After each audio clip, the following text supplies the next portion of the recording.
प्रभु के नाम की महिमा हो। இந்த ஆசீர்வதிக்கப்பட்ட इस अच्छे इस आशीष के इस समय के लिए प्रभु को धन्यवाद करेंगे। हमारा प्रभु भला है, அவர் நமக்கு நன்மையை செய்கிறார். वो हमें हमारी भलाई करता है। உலகத்தில் எத்தனையோ ஜனங்கள் ஆண்டவருடைய கிருபை இல்லாமல் अनेक பேர் ஆண்டவரை விட்டு பிரிக்கப்படுகிறார்கள். प्रभु के कितने लोग आके प्रभु से आज के बहुत दूर रहते हैं। ஆகிலும் ஆண்டவருடைய மிகுந்த தயவினால் நாம் ரட்சிப்பை பெற்றுக்கொள்ளவும் இறைவனுக்குள்ளாக மகிழவும் கர்த்தர் நமக்கு பாராட்டுகிற கிருபைகளுக்காக நாம் கர்த்தரை துதிப்போம், ஸ்தோத்திரிப்போம். जो भी प्रभु की बड़ी अनुग्रह से आके प्रभु के आके बड़े दया से आके हम आके प्रभु के समुख में प्रभु ने पाने के अनुग्रह किया, तो प्रभु धन्यवाद करते हैं। கர்த்தருடைய வேத வசனத்தை நாம் तेरे समुखले प्रभु के वचन का ध्यान रखें। யாராவது ஒருவர் 1 பேதுருவின் நிருபம் 2ஆம் அதிகாரம் 5வது வாக்கியத்தை யாராவது ஒருவர் சத்தமாக எழுதுங்கள். 1 பேதுரு 2ஆம் அதிகாரம் 5வது வாக்கியம். ஜீவனுள்ள கற்களைப் போல ஆவிக்கேற்ற மாளிகையாகவும் இயேசு கிறிஸ்து மூலமாய் தேவனுக்கு பிரியமான ஆவிக்கேற்ற பலியை செலுத்தும்படிக்கு பரிசுத்த ஆசாரிய கூட்டமாயும் கட்டப்பட்டு வருகிறீர்கள். தேவனுடைய நாமத்திற்கு மகிமை உண்டாவதாக. प्रभु की पवित्र नाम को धन्यवाद। அப்போஸ்தலனாகிய பரிசுத்த பேதுரு எழுதின முதலாவது நிருபம் 2ஆம் அதிகாரம் 5வது வாக்கியம்.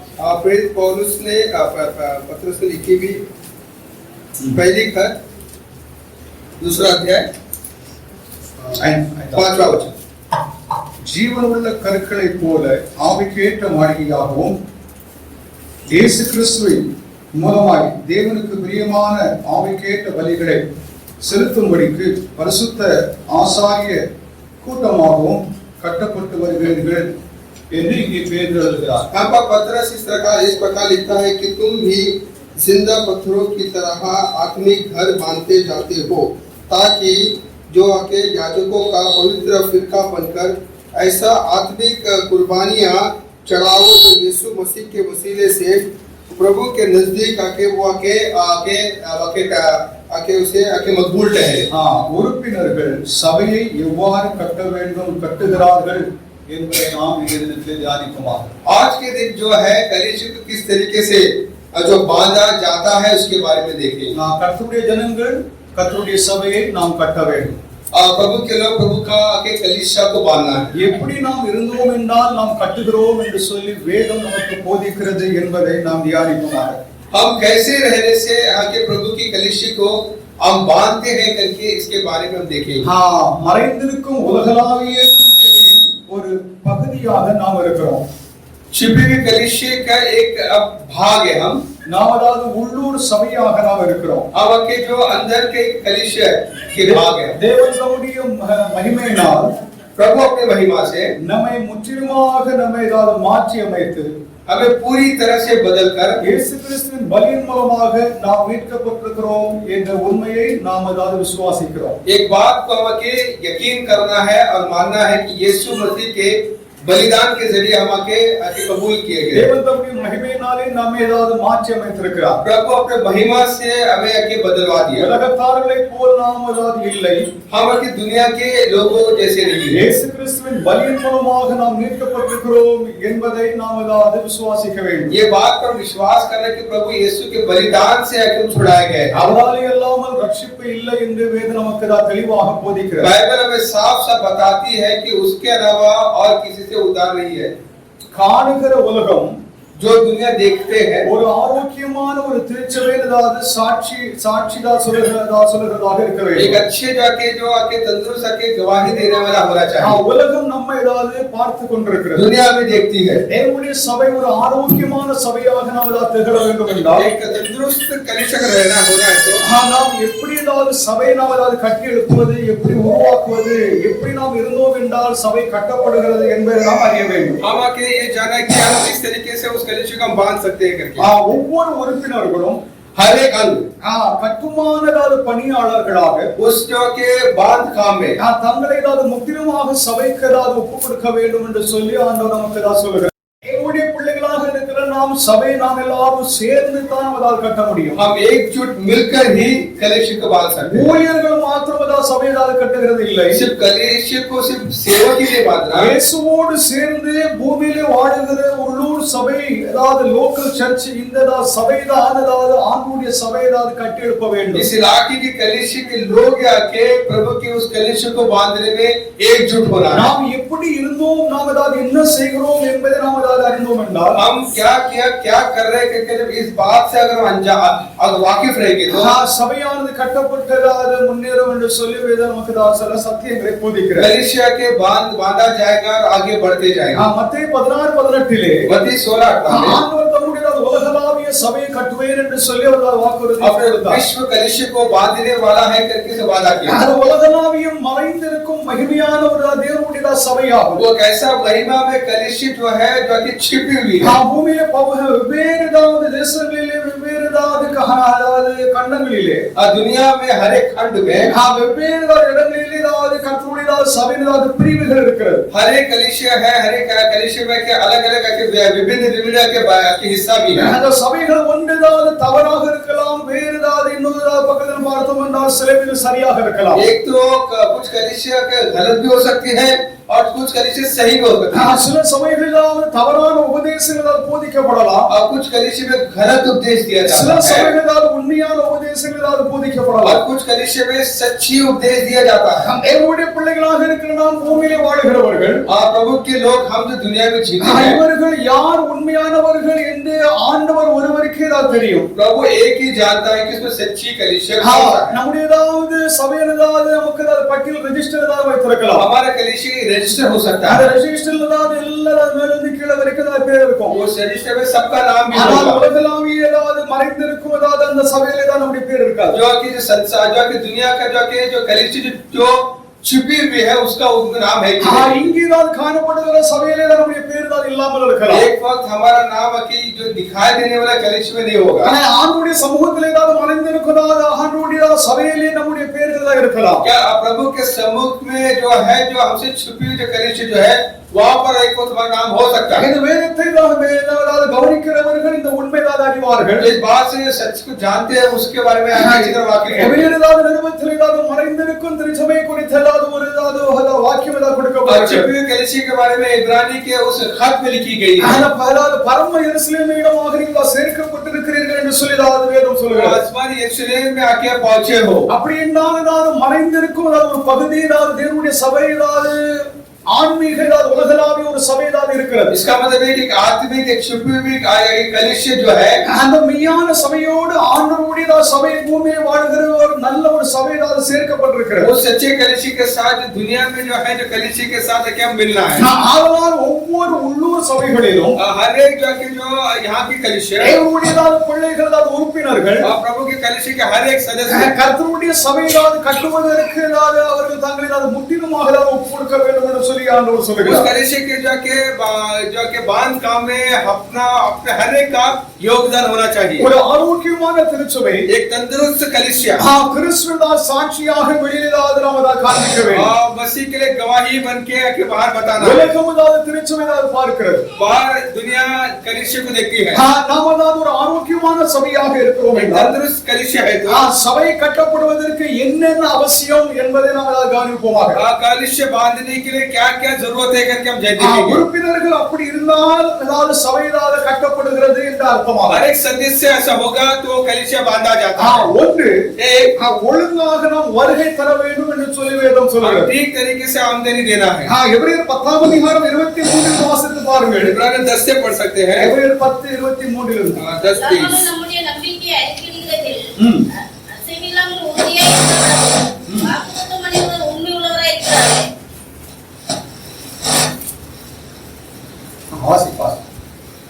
மேலும் அன்புக்கும் நற்கிரிகளுக்கு நாம் ஏற்படும்படி ஒருவரை ஒருவர் கவனித்து சபை கூடி வருவதை சிலர் விட்டு விடுவது போல நாமே விட்டு விடாமல் ஒருவருக்கு ஒரு புத்தி சொல்ல கடவும். நாளாந்து சமீபித்து வருவதை எவ்வளவாய் பார்க்கிறீர்களோ அவ்வளவாய் புத்தி சொல்ல வேண்டும். தேவனுடைய நாமத்திற்கு மகிமை உண்டாவதாக. प्रभु जी के नाम को धन्यवाद। முதலாவது முதலாவது நாம் கவனிக்க வேண்டிய உண்மை என்னவென்றால், ये पहली बात हम क्या जानना है, உறுப்பினர்கள் விசுவாச ஜனங்கள் கர்த்தருடைய சபை ஆராதனைக்கு ஒழுங்காக நாம் வருகை தர வேண்டும் என்று சொல்லி வேதம் நமக்கு சொல்கிறது. मनुष्य के सदस्य जो है वो ठीक ठीक आके जो आमदनी आके देना है.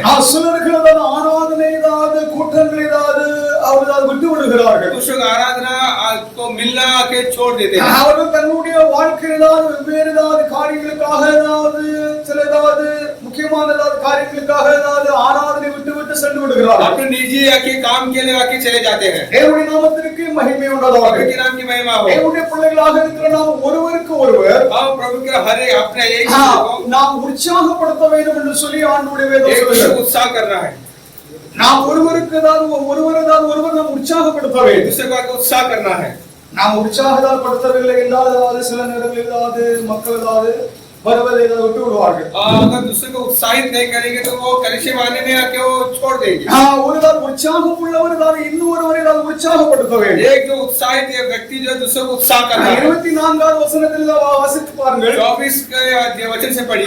ஒருவருக்கு ஒருவர் நாம் ஏதாவது ஏவ வேண்டும், உற்சாகப்படுத்த வேண்டும் என்று சொல்லி வார்த்தையில் उत्साहित करना है. தேவனுடைய நாமத்திற்கு மகிமை உண்டாவதாக. प्रभु के नाम की महिमा हो. ஒருவேளை ஏதாவது ஒருவருக்கு ஏதாவது மன ஏதாவது வருத்தங்கள் இருக்கலாம். दूसरे के बारे में कड़वाहट होगी. வருவதற்கு அவர்கள் தடை இருக்கலாம். वो आने में क्या बाधाएं होगी. இன்னொருவர் அவர்களை உற்சாகப்படுத்த வேண்டும், அதாவது நீங்கள் ஆலயத்திற்கு வாங்கள் என்று சொல்லி உற்சாகப்படுத்த வேண்டும். दूसरे के उनको उत्साहित करना है. ஒருவருக்கு ஒருவர் நாம் உற்சாகப்படுத்தும் பொழுது दूसरे जगह उत्साहित करके மேலுள்ள வசனத்தில் கவனித்து பாருங்கள். उसको गौर करके देखिए. அதில் ஏதாவது ஆண்டுடைய விசுவாசம் ஏதாவது ஒரு அறிக்கை எழுதப்பட்டிருக்கிறது. विश्वास के जो इकरार आप लिखी है. 23வது வாக்கியத்தில் ஏதாவது முதல் பகுதி வாசிங்க. 30 के पहले भाग को पढ़िए. எல்லாம் நம்முடைய நம்பிக்கையை அறிக்கையிடுகிறதுனால நம்முடைய நம்பிக்கை நாம் ஏதாவது அறிக்கை எடுக்கிறோம். अपने जो विश्वास को इकरार करते हैं. ஆதி திருச்சபையார் ஏதாவது ஒரு விசுவாச அறிக்கை ஏதாவது செய்து விட்டு தான் ஏதாவது ஆராதனை செய்வார்கள். आदि कलीसिया के विश्वास को इकरार करके ही लेके आराधना करते थे. பெந்தேகோஸ்து ஏதாவது சபைகளிலே ஏதாவது இந்த அறிக்கை செய்கிறது இல்ல. पेंटिकॉस्ट कलीसिया में ये इकरार नहीं करते. ஆனால் பாரம்பரிய சபைகளிலே ஏதாவது சிஎஸ்ஐ ஏதாவது மெத்தடிஸ்ட் ஏதாவது லூத்தரன் சபைகளிலே இந்த அறிக்கை செய்வார்கள். पारंपरिक कलीसिया से लूथरन है वहां पर किस प्रकार का विश्वास का इकरार किया. 1903வது ஆண்டிலிருந்து துவக்கப்பட்டதால் இந்த ஆன்மீக சபைகள் ஏதாவது ஆவிக்குரிய சபைகள் 1903 में जो आपके आत्मिक कलीसिया शुरू हुई. அதை ஏதாவது வெறுத்து அதை ஏதாவது பகைத்து அதற்கு விரோதமாக பேசி ஏதாவது ஒரு ஏதாவது இந்த இயக்கத்தை ஏதாவது இயக்கியிருக்கிறார்கள். कुछ लोग इसके विरुद्ध करके इस प्रकार का इस कार्य को शुरू किया. வேதத்தில் அல்லாத ஒரு அறிக்கை செய்கிறார்கள், நாம் செய்யக்கூடாது என்று சொல்லி அவர் போதித்தார்கள். उन्होंने इस प्रकार की इन्होंने ये कहा कि जो बाइबल में जो नहीं है उस बातों को इकरार करते हैं करके. ஆனால் ஏதாவது சரித்திரத்தை ஏதாவது படிக்கிறவர்கள் சரித்திரம் அறிந்திருக்கிறவர்கள் लेकिन इतिहास को पलट कर देखेंगे. இங்கே ஏதாவது 23வது வாக்கியத்தில் ஏதாவது நாம் அறிக்கை செய்கிற என்று சொல்லி ஏதாவது எழுதப்பட்டிருக்கிறது. यहाँ पर इकरार करते हैं कि 23 वचन में लिखा है. அங்கே ஏதாவது ஒரு அறிக்கை செய்யப்பட்டது. वहाँ पर एक कन्फेशन एक इकरार की गई. அறிக்கை என்பது ஏதாவது கிறிஸ்துவ விசுவாச அறிக்கை. और जब मसीह विश्वासी इकरार கடவுளை குறித்தும் प्रभु के बारे में, குமாரனை குறித்தும், उसके बेटे के बारे में, पवित्र आत्मा के बारे में, திருச்சபையை குறித்தும், कलीसिया के बारे में, தேவனுடைய ஆவியின் ஆளுகை குறித்தும், प्रभु आत्मिक जो प्रभुता के बारे में சுருக்கமாக ஏதாவது ஒரு அறிக்கை உண்டு. एक छोटा सा उनका इकरार दिया है. அது எல்லாமே வேத வசனத்தின் ஆதாரத்தின்படி இருக்கிறது தான். बाइबल के बुनियाद पर ही आके खड़ी है वो. 2வது நூற்றாண்டிலே दूसरा शताब्दी में அதாவது உருவாக்கப்பட்ட அந்த அறிக்கை அதாவது காலாகாலமாக அதாவது அறிக்கை செய்யப்பட்டு வந்தது. ये जारी की गया ये जो इकरार जो है कि वो आके जमाने से आके वो कहते हैं. ஆனால் இந்த ஆவிக்குரிய சபைகள் அதாவது இப்படிப்பட்ட அறிக்கைகளை செய்கிறது இல்லை. लेकिन आत्मिक कलीसिया इस प्रकार का इकरार नहीं करते. நான் அதாவது ஒரு புத்தகத்தை எழுதி இருக்கிறேன். एक किताब लिख रहा हूं. அதுல அப்போஸ்தல அறிக்கை என்ற ஏதாவது ஒரு அறிக்கை இருக்கிறது. அது உங்களுக்கு ஏதாவது கையில வந்து சேரும். அதை படித்து பாருங்க. प्रेरितों का इकरार करके उसके बारे में लिखा है आपको दिया जाएगा. அது வேத வசனத்தின் ஆதாரத்தில் சொல்லப்பட்ட அறிக்கையாகும். बाइबल के बुनियाद पर लिखी गई है. அந்த அறிக்கையினால் முன்னிட்டு நாம் எல்லோரும் ஒரே சபையாக இருக்கிறோம் என்றும், उसी इकरार को रखकर हम सब कलीसिया एकजुट होकर தேவ ஆவியானவர் நம்மை ஆட்கொள்கிறார் என்றும், प्रभु की आत्मा आप पर प्रभुता करता है. ஆதலால் நாம் கூடி வர வேண்டும், ஐக்கியப்பட வேண்டும் என்று சொல்லி இங்கே வாக்கியத்தில் எழுதப்பட்டிருக்கிறது. मेल एकजुट होना है, मिलकर आना है. பிள்ளைகளாக இருக்கிற நாம் அதாவது ஒழுங்காக வருகை தர வேண்டும். हमें ठीक ठीक आके हमारा आमदनी दे आके हम देना है. நமக்கு ஏதாவது பல வேலைகள் இருக்கலாம், काम होगा हमारा. வேலைகள் ஏதாவது இருக்கிறதுனால ஏதாவது ஆலயத்திற்கு ஏதாவது நம்ம வர முடியாமல் ஏதாவது நமக்கு ஏதாவது ஒரு சலிப்பு ஏதாவது உண்டாகலாம். कलिशु में जो के आने के लिए कई बार हम आलसी पर करते हैं. செவ்வாய் ஏதாவது புதன்கிழமை கூட்டத்துல யாரும் வரதே கிடையாது. बुधवार के जो सभा में कोई भी नहीं आता. நான் மெனக்கிட்டதாவது அங்கிருந்து ஏதாவது இங்க வந்து ஏதாவது உங்களுக்கு ஏதாவது ஒரு செய்தி கொடுத்துட்டு போகிறேன்னா நீங்க ஏதாவது வர மாட்டீங்கன்னா நான் எதற்கு தான் வரணும்? मैं बड़ी दूर से यहाँ पर आकर आपको कुछ संदेश तैयार करके आता हूँ, तो अगर आप नहीं हो तो फिर क्या फायदा है? அதாவது ஒரு சமயத்துல எனக்கு ஒரு நல்லதா ஞாபகம் இருக்குது. मुझे अच्छी तरह याद है.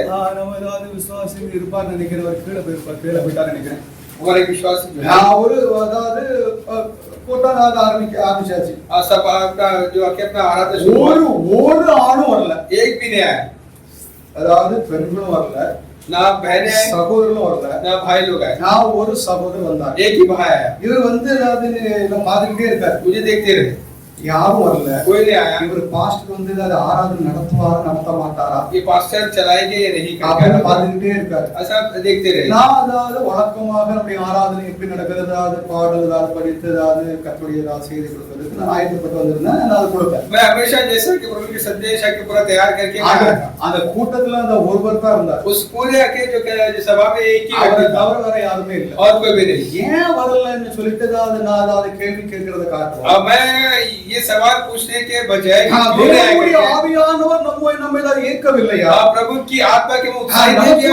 தேவனுடைய ஆவியானவர் இல்லையா? पवित्र आत्मा नहीं है. நாம் அபிஷேகம் பண்ணப்படவில்லையா? हम अभिषेक नहीं पाए. தேவன் உங்களை ஏதாவது உணர்த்துகிறது இல்லையா? प्रभु के आत्मा को महसूस சொல்ல करें. வேண்டும், கர்த்தருடைய வார்த்தை நாம் கேட்க வேண்டும், கர்த்தருடைய ஆசீர்வாதத்தை நாம் பெற வேண்டும் என்று சொல்லி ஆசை இல்லையா? क्या आपको ये इच्छा नहीं है कि प्रभु के मंदिर में जाना है, उसका संदेश सुनना है, उसका आशीर्वाद पाना है? கூட்டம் முடிஞ்சோன்னு அவர் சொன்னார், सभा खत्म होने के बाद அந்த கூட்டத்தை செஞ்சுட்டு பேருவார் நினைச்சேன். मैं सोचा कि 7 बजे आके अपना आराधना शुरू हो. நான் ஒருத்தன் தான் இருந்தேன், எனக்காக ஏதாவது நீங்க ஏதாவது செய்தி கொடுத்து எனக்கு தான் கொடுத்தீங்க. आप मेरे लिए संदेश दिए, मेरे लिए செய்தி ஏதாவது பெர்ஃபெக்ட்லி அவருக்காக மாத்திரம் தான் वो இருந்தது. संदेश उसी के लिए था बराबर. ஹalleluya हालेलुया. அதனால் அந்த சமயத்துல அந்த நாளிலே அந்த ஏதாவது வேளையிலே கர்த்தர் ஏதாவது கொடுக்கிற வார்த்தை उस समय में उस हालात में जो प्रभु जो वचन देते हैं, अनेक ஜனங்களுக்கு ஏதாவது பல பிரயோஜனங்கள் பல ஆத்மீக ஆசீர்வாதங்களை கொடுக்கிறது. कई लोगों को फायदा मिलता है. தேவனுடைய நாமத்திற்கு மகிமை உண்டாவதாக. प्रभु के नाम की महिमा हो. சிலர்கள் ஏதாவது ஆராதனை ஏதாவது விட்டு விடுகிறார்கள். कई लोग कलीसिया मिलना छोड़ देते हैं. காரணம் என்ன? वजह போரிங். बहुत बोरिंग है. ஆத்மீகம் வந்து சிலருக்கு நம்ம போரிங். आत्मिकता अगर कहा जाए तो कई लोगों को दिलचस्पी नहीं है. நாவலாவது கர்த்தருடைய ஆவியானவர் நம்மை ஏதாவது ஏக்குகிறாரா இல்லையா என்று சொல்லிதான் நீங்க உங்களை இதை பரிசோதித்து பாருங்க. अपने आप को आजमा कर देखिए, प्रभु की आत्मा हमें उत्साहित करता है. ரட்சிக்கப்பட்டிருக்கிறவர்கள் தான் நம்முடைய ஏதாவது அவரிடம் நாம் கேட்டோம் என்றால், जो उद्धार पाए लोगों के पास अगर पूछेंगे உங்களோட ஆத்மீக வளர்ச்சிக்கு என்ன ஏதாவது உங்களுடைய ரகசியம் என்ன காரணம் என்று சொல்லி கேட்டா, आपका आत्मिक तरक्की का कामयाबी का राज क्या है? கேட்கறேன்னு வச்சுக்காங்க. आपसे पूछते நீங்க சரியாக पूछता हूं, பதில் கொடுக்க முடியுமா? आप सही जवाब दे सकते हैं क्या?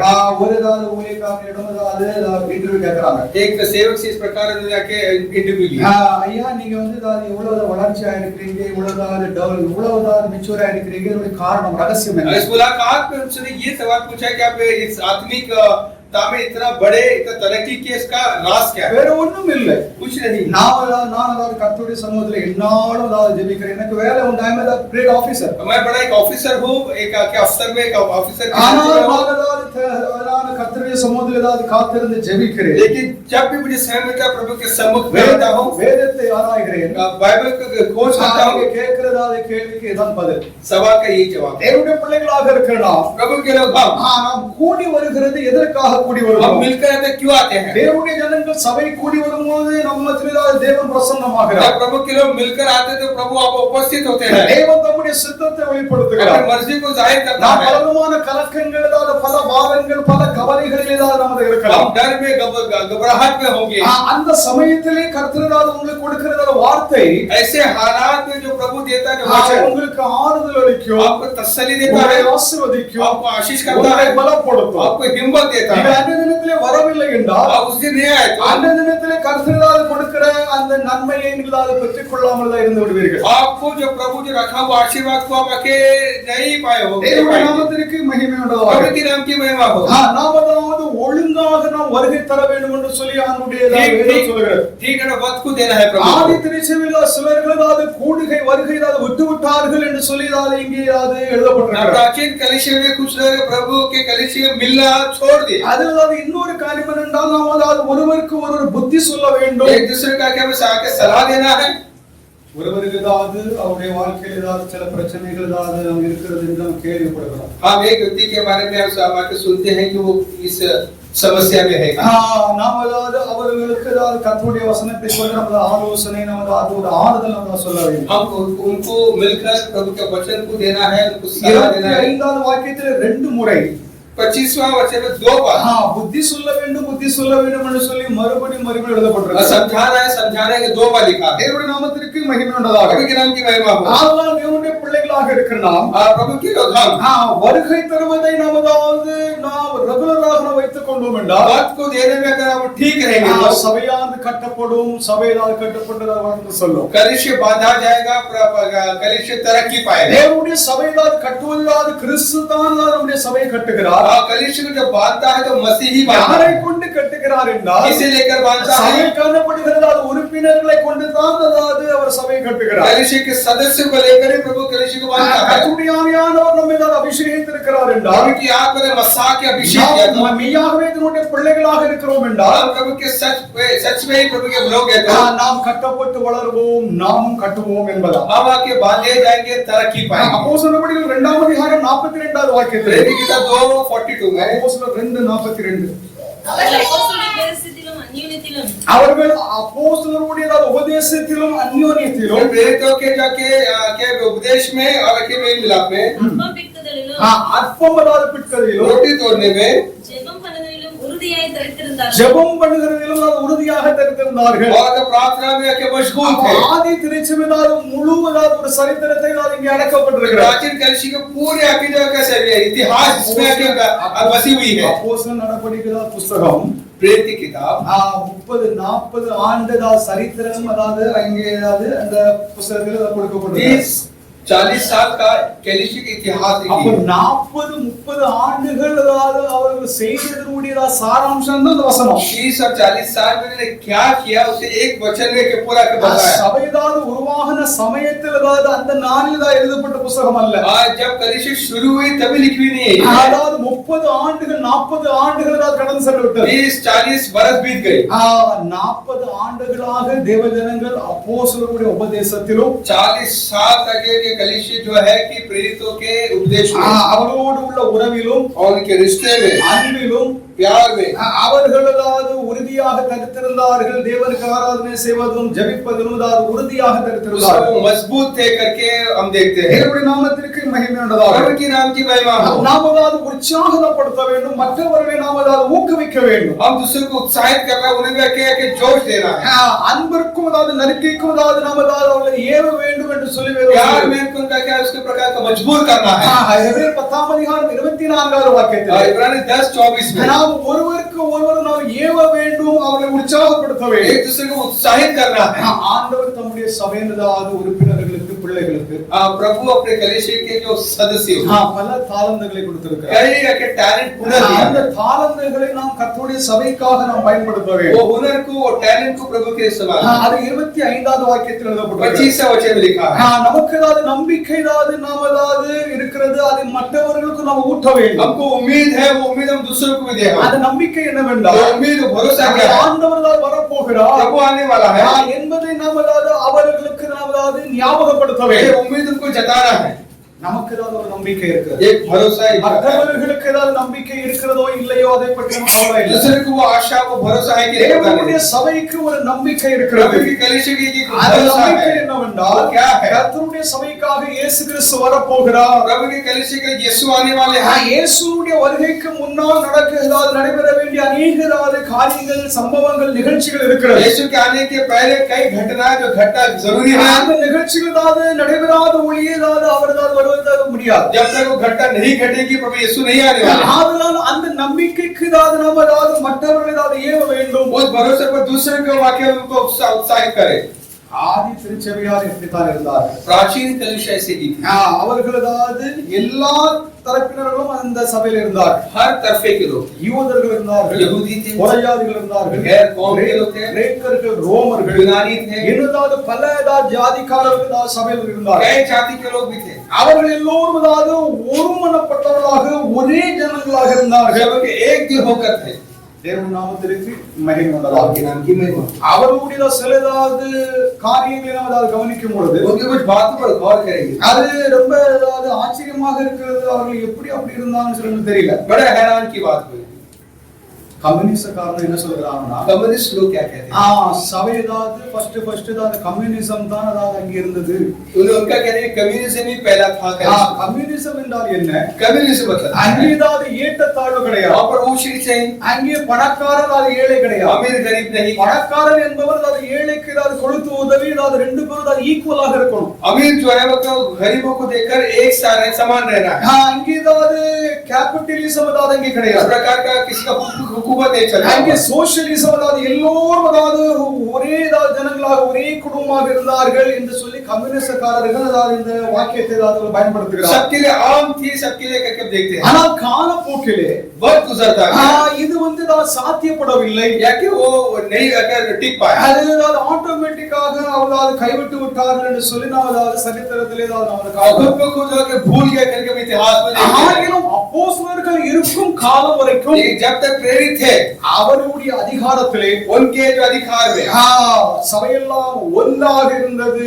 அவர்கள் அப்போஸ்தலருடைய உபதேசத்திலும் कलीसिया के एक दिल था, उनके उपदेश में அப்பம் பிற்கதிலும் திருவருந்துவது நடப்பிப்பதிலும் रोटी तोड़ने में, ஆராதனை செய்வதிலும் ஜெபத்திலும் आराधना और दुआ मांगने में, ஐக்கியத்திலும் அன்பிலும் ஒருமனப்பட்டவர்களாக ஒரே சிந்தை உடையவர்களாக இருந்தார்கள் என்று வேதம் சொல்கிறது. मेल में भाईचारे में एक दिल थे। ஆனால் இக்காலத்தில் நாம சபையாக இருக்கிறோம். इस जमाने में अगर हम कलीसिया के हैं, கட்டப்பட்டு வளர வேண்டும், உயர வேண்டும் என்றால் நமக்கு बांधते आके बढ़ते जाना है। நாம் ரெகுலராக கர்த்தருடைய ஆலயத்தில் நடைபெறுகிற கூட்டங்களுக்கு அட்டெண்ட் செய்யணும். समय समय पे जब आके कलीसिया मिलता है, எல்லா கூட்டங்களிலும் நாம் அட்டெண்ட் பண்ண நம்மளால முடியாது. कुछ वक्त ऐसा होता है कि हम सब आके सभा में आके शामिल हो। சமயத்தை நீங்கள் நிர்வகிக்க வேண்டும் என்று சொல்லி நாம் அறிந்து கொள்ள வேண்டும். समय को ठीक ठीक किस प्रकार से हम इसको इस्तेमाल करना है। எனக்கு வேலை உள்ளது இருக்கிறது, काम इतना है, கர்த்தருடைய ஊழியத்திற்காக நான் இவ்வளவு प्रभु பயன்படுத்துறேன். के सेवा के लिए इतना इस्तेमाल करना है। இதெல்லாம் நாம் நிர்வகித்து ये सब ठीक ठीक इसको करके ஒரு ஆராதனை இருக்கிறது என்றால் வீட்டில் இருக்கிறது, அது நியாயமான காரியம் அல்ல. आपको अगर आराधना का ये समय है, उस समय को अगर घर में बिताएंगे तो ठीक नहीं। ஆண்டவரை சிநேகிக்கிறவர்கள், प्रभु से जो प्यार करते हैं, இயேசுவிதாவது அன்பு கூறுகிறவர்கள், यीशु पर जो प्यार करते हैं, அவருடைய வார்த்தைகளை கேட்க விரும்புகிறவர்கள், उसकी बातों को सुनना चाहते हैं, கண்டிப்பாக கூடுகைதான் விரும்புவார்கள். वो कैसे भी जब भी कलीसिया मिलकर वो आएंगे। அவர்கள் சில சபைகளிலே देखिए कुछ कलीसिया என்னாலும் ஜெபம் நடக்குதான். जब भी देखो प्रार्थना करते हैं, எல்லா ஜெபங்களிலும் ஜனங்கள் சேர்க்கிறாங்க அப்படின்னு சொல்லுகிறாங்க. जब भी நான் பார்த்ததில்லை. मैं तो देखा लेकिन जब भी लोग आके मिलके आराधना करते लोग आते हैं, ஆனால் யார் சொல்கிறார்களோ அவங்க கூட இங்க வர மாட்டாங்க. लेकिन जो बोलते हैं वो खुद आते नहीं है। நான் என்ன சொல்கிறேன் என்றால் அந்த வருகை நாம் அட்டெண்ட் பண்ணுகிறது, that's very important. जो आना आके बहुत जरूरी है। நாம் அப்படிதான் கூடுகிறது தான் கர்த்தருடைய சபைதான் உலகதான் அது கட்டப்படுகிறது என்று சொல்லுகிற அர்த்தமாகும். हमारे मिलने से आके प्रभु का जो कलीसिया के बांधा जाता है वो आके तरक्की ஒழுங்காக நாம் வருகை தான் தர வேண்டும். இதை நீங்கள் இந்த தினத்திலிருந்தே நீங்கள் ஆரம்பிங்க. ठीक ठीक आके वक्त को देना है।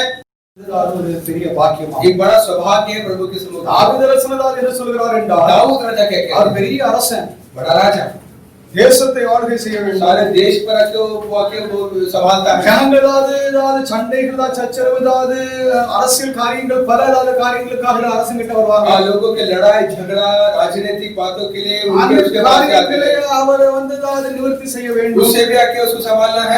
நியாயம் செய்ய வேண்டும். उस पर आके जो अदालत भी करना है, इंसाफ भी करना है. பல வேலைகள் இருக்கும். कई कामकाज होंगे. ஆனால் அவர் என்ன சொல்கிறார்னா, क्या कहते हैं? கர்த்தருடைய சமூகத்தில் ஏதாவது இருப்பதையே நான் प्रभु के सम्मुख में ही मैं पसंद करता हूँ. நான் ஏதாவது ஆகாமியர்கள் ஏதாவது ரட்சிக்கப்படாதவர்கள் புறஜாதிகளுடைய அந்த ஏதாவது அவங்க கூட இருப்பதை விரும்பாமல் गैरों के महफिल में रहने के बजाय அவருடைய ஏதாவது வாசற்படியில் ஏதாவது காத்திருப்பதே நான் தெரிந்து கொள்வேன் என்று சொல்லி ஒரு பாடுகிறார். दरवाजे पे आके रहना मेरे लिए बेहतर है कहता है. நமக்கு ஏதாவது வேலைகள் உண்டு. काम है. எனக்கு ஏதாவது ரொம்ப வேலை இருக்குது, நான் வர முடியாது அப்படின்னு நம்ம சொல்ல முடியாது. हम अकेले बहुत काम करके कह नहीं रहे. ஆதலால் கர்த்தருடைய சபை அதுதான் உள்ளூர் சபை அது வளர்ந்து பெருக வேண்டும் என்றால் हमारे कलीसिया में आके बढ़ना है तो சபையானது அந்த ஆன்மீக மறைந்திருக்கும் உலகளாவிய அந்த சபையினது ஒரு பங்காக ஒரு பிரிவாக part of that universal invisible church तो वो आके कलीसिया में छुपी हुई है. उस कलीसिया का हम एक छोटे से अंग है.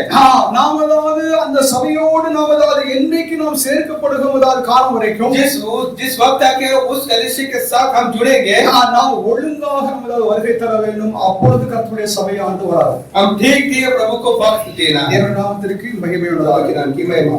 இரண்டாவது दूसरी बात நாம் அதாவது ஊக்குவிக்க வேண்டும், நாம் உற்சாகப்படுத்த வேண்டும். आपको उत्साहित करना है. हम கொலோசியர் 4ஆம் அதிகாரம் 8ஆம் வாக்கியத்தில் कलीसिया 4:8 கொலோசியர் 4:8 உங்கள் செய்திகளை அறியவும் உங்கள் இருதயங்களை தேய்ச்சவும் அவனையும் உங்களில் ஒருவனாயிருக்க உண்மையும் பிரியமுள்ள சகோதரனாகிய ஒனேசிமுவின் துணையும் உங்களிடத்தில் அனுப்பியிருக்கிறேன். தேவனுடைய நாமத்திற்கு மகிமை உண்டாவதாக. के नाम की महिमा. இங்கே அப்போஸ்தலர் ஒரு ஸ்தானாதிபதி அவர்களுக்கு அனுப்புகிறார். एक स्थानापति जो है एक अधिकारी को भेजता है. அந்த ஸ்தானாதிபதி சபையை உற்சாகப்படுத்தவோ अधिकारी जो है के कलीसिया को उत्साहित कर रहा है. அவர்களை ஊக்கப்படுத்தவோ उन्हें उत्साह करना, அவர்களை போற்றவும் उन्हें की तारीफ करना, அவர்களுக்கு ஆறுதல் சொல்லவும் उनको तसल्ली देना, அவர்களுக்கு சப்போர்ட் பண்ணவும் उनका के जाके सहारा देना. இங்கே ஒருவர் அனுப்பப்படுகிறார். एक को भेजा जाता है. தேவனுடைய பிள்ளைகளாக இருக்கிற நாம் ஒருவரை ஒருவர் நாம் உற்சாகப்படுத்த வேண்டும். आप एक दूसरे को उत्साहित करें. நாம் பல்வேறு வரங்களினாலே கர்த்தர் நம்மை ஆசீர்வதித்திருக்கிறார். वरदानों से प्रभु ने आशीष किए. அதை நாம் கர்த்தருடைய சபையானது சேவைக்காக அவருடைய ஊழியத்திற்காக நாம் பயன்படுத்த வேண்டும். प्रभु के सेवा के लिए कलीसिया के लिए इस्तेमाल करें. சபைக்கு வந்துட்டு டெரஸ்ல உட்கார்ந்து பார்த்துட்டு போயிட்டு இருக்க கூடாது. सेवा के कलीसिया में आकर टेरेस पे बैठकर सिर्फ देखकर जाना. பாருங்க ஸ்போர்ட்ஸ்ல கூட்டம் இல்லைன்றது ஒரு பெரிய கூட்டமாக இருக்கு. कोई खेल कूद हो, அதாவது முக்கியமாக யார் அங்கே பெர்ஃபார்ம் பண்றாங்களோ அவங்க அந்த கூட்டத்தார பார்த்துட்டு அவங்க பாட்டு போயிட்டே இருக்காங்க. खास तौर पे कौन अच्छी तरीके से खेलता है उन पर ही उनको देखकर वो देखकर खेल के चले जाते हैं. ஆனால் சபை அப்படிப்பட்டதல்ல. कलीसिया ऐसा நீ नहीं. வந்துட்டு டெரஸ்ல உட்கார்ந்துட்டு அல்லது இங்க சும்மா உட்கார்ந்து வாக்குல போகிறது சபை அப்படி அல்ல. कलीसिया के इस प्रकार मनोरंजन दिखाने वाला के ऊपर बैठ के देखने वाला कार्य நாம் பார்வையாளர் அல்ல. हम अकेले मनोरंजन देखने वाले नहीं है. நல்ல மனசுல வச்சுங்க. we are not spectators. हम अकेले देखने वाले नहीं है. சும்மா ஏதோ பிரசங்கம் பண்ணாரு ஏதோ ஜெபம் பண்ணாங்க பார்த்துக்கிட்டு போயிட்டே இருக்கணும். हम अकेले दूसरे का एक दर्शक नहीं कि देख लिया और चले गए. கர்த்தருடைய ஆவியானவர் உங்களை உணர்த்துகிறார், உங்களோடு பேசுகிறார். प्रभु की आत्मा आपको एहसास दिलाता है. அதற்கு ஏற்றபடி நீங்கள் ஜெபிக்க வேண்டும், நீங்கள் சாட்சி கொடுக்க வேண்டும், கர்த்தரை துதிக்க வேண்டும், மகிமைப்படுத்த வேண்டும், பாட வேண்டும். ऐसे उसके मुताबिक हमें प्रार्थना करना है, वचन को पढ़ना है और आके वचन को सुनना है और प्रार्थना भी करना है. அதாவது பாரம்பரிய சபைகளிலே और पारंपरिक कलीसिया ஒரு கொயர் குரூப் மாத்திரம் இருக்கும். एक लोग होंगे जो झुंड जो है அந்த கொயர் குரூப் மாத்திரம் பாடல் படிக்கும். वो गीत गाने वाले जो झुंड है वो सिर्फ गाएंगे सिर्फ. இவங்க ஜஸ்ட் பார்த்துக்கிட்டே वो இருப்பாங்க, सिर्फ देखते ही रहेंगे. ஆனால் ஆவிக்குரிய சபைகளிலே लेकिन आत्मिक कलीसिया எல்லாரும் சேர்ந்து நாம் கர்த்தரை துதிக்கிறோம், பாடுகிறோம். सब मिलकर झुंड के साथ हम गाते हैं. நமக்கும் இருக்கிற வித்தியாசம் இங்க தான் இருக்கு. उनका हमारा ये फर्क है, ஆதலால் நாம் பார்வையாளர் அல்ல, हम आके दर्शक नहीं है, நம்முடைய சாட்சி தான் மற்றவர்கள் கேட்கணும், हमारी गवाही दूसरे सुनती है। நாம் ஜெபிப்பதை மற்றவர்கள் ஆதரிக்கும் பொழுது ஆமென் அல்லேலூயான்னு சொல்லி மற்றவர்கள் ஆதரிப்பாங்க। जब प्रार्थना करते दूसरा उसे के मानते हैं और आमीन कहते हैं। தேவ ஆவியானவர் நம்மை ஆட்கொள்கிறார்। प्रभु की आत्मा நாம் பார்வையாளரை போலதான் இருந்துகிட்டு போகிறதற்காக சபைக்கு நாம் வருவதில்லை। हम कलीसिया में से दर्शक बनकर आने के लिए, ஆதலால் நாம் மற்றவர்களை நாம் உற்சாகப்படுத்த வேண்டும், दूसरे को उत्साहित करें। தேவ நாமத்திற்கு மகிமை உண்டாவதாக। प्रभु की नाम की महिमा। உற்சாகப்படுத்துகிறது என்றால் என்ன? उत्साहित करना मतलब அது முகஸ்துதியாக இருக்கக்கூடாது, सिर्फ मुंह में जुबानी स्तुति नहीं होना चाहिए। சும்மா நாவல் ரொம்ப அப்படி இப்படின்னு சொல்லிட்டு புகழ்ச்சியா जुबान से दूसरे की तारीफ करना काफी नहीं, அது அப்படிதான் இருக்கக்கூடாது, ऐसा नहीं होना है। நாம் உண்மையோடு உத்தமமாக நாம் மற்றவர்களை புகழ வேண்டும், और सच्चे दिल से प्रभु लोग औरों की तारीफ करें। நாம் கர்த்தரை ஸ்நேகிக்கிறோம் நேசிக்கிறோம் என்றால், हम उससे मोहब्बत करते प्यार करते हैं, நாம் மற்றவர்களையும் ஸ்நேகிக்க வேண்டும், நாம் அவர்களை உற்சாகப்படுத்த வேண்டும், और से भी प्यार करें, उन्हें भी उत्साहित करें, அப்படி encourage நாம் करें। செய்யும் பொழுது இந்த சரீரத்திற்கு இந்த உடலுக்கு ஆரோக்கியம் ஒரு பலன் ஒரு உயர்வதாக உண்டாகும்। ऐसे करने से क्या शरीर को अच्छी तंदुरुस्ती और एक तरक्की होगी। ஆதலால் நாம் உற்சாகப்படுத்த வேண்டும், दूसरे को उत्साहित करें, மற்றவர்களை உயர்வாக பேச வேண்டும், दूसरे को बड़ा उनकी बड़ाई करें। நாம் மற்றவர்களை குறைத்து பேசுகிறதுனாலே நமக்கு ஒரு 100 கோடி 500 கோடி நமக்கு கிடைக்காது, और दूसरे को नीचा करने से हमको 100 करोड़ नहीं मिलता। हमको நான் ஒருவேளை மற்ற புகழ்ச்சியாக பேசாம இருக்கலாம், मैं एक वक्त तक दूसरे के बारे में तारीफ नहीं किया, ஆனால் அவர்களை நாம் இகழ்ச்சியாக நாம் பேசக்கூடாது, लेकिन उनका मजाक भी नहीं होना। தேவ நாமத்திற்கு மகிமை प्रभु உண்டாவதாக। के नाम की महिमा। ஆதலால் கொலோசியர் 4ஆம் அதிகாரம் 8வது வாக்கியத்தில் कोलोसियन 4:8 में இங்கே பவுல் ஒரு ஸ்தானாதிபதி அவர்களுக்கு அனுப்புகிறார், एक अधिकारी को पौलुस भेजता है। அவர் உங்களை உற்சாகப்படுத்துமாறு உங்களுக்காக ஜெபிப்பார், உங்களை ஆசீர்வதிப்பார் என்று சொல்லி அவர் அனுப்பப்படுகிறார்। अधिकारी तुम्हारे उत्साह करेगा, प्रार्थना करेगा, तुम्हारे प्रार्थना भी करेगा। தேவனுடைய பிள்ளைகளாக இருக்கிறதால கர்த்தருடைய சபையின் உறுப்பினர்கள், आज प्रभु के कलीसिया के सदस्य ஒருவருக்கு ஒருவர் நாம் ஊக்குவிக்க வேண்டும், அவர்களை உயர்வாக நாம் உற்சாகப்படுத்த வேண்டும், एक दूसरे को उत्साहित करें। हम देखेंगे தேவனுக்கு மகிமை உண்டாவதாக। प्रभु के नाम की महिमा।